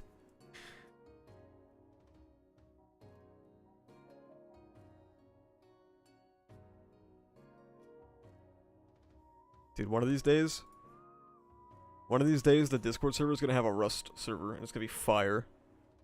Become a professional Minesweeper streamer? I would absolutely nut all over Ozzy. in a fucking Minesweeper competition. Oh my god, it'd be so filthy. Remember when you wrote a whole Bakugo video but had to scrap it? True. Evolution of the world of sacred device? Wait. Evolution of the world of sacred device. This isn't it, no. It was like in the ocean, bro. I don't know what it was.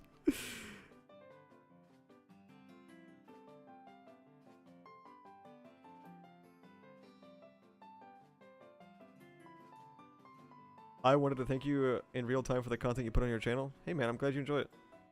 I always like it when people enjoy what I make. Makes me happy, makes you smile.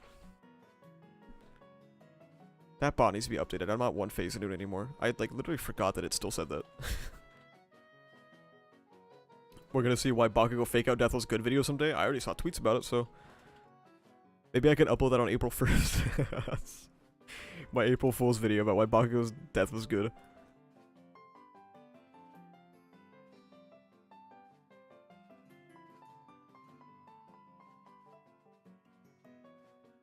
Yeah, we should probably end stream now. Okay. Thanks for coming out, everyone. Remember to subscribe if you're not subscribed already, okay? Because I see names I don't recognize. You better be fucking subscribed. You understand me? Second of all, join the Discord. We're so close to Discord partner. Please, my ego needs this, okay? Third of all, follow me on Twitter. I don't tweet, but, you know, maybe one day. Fourth of all, become a YouTube member. You get the funny badge.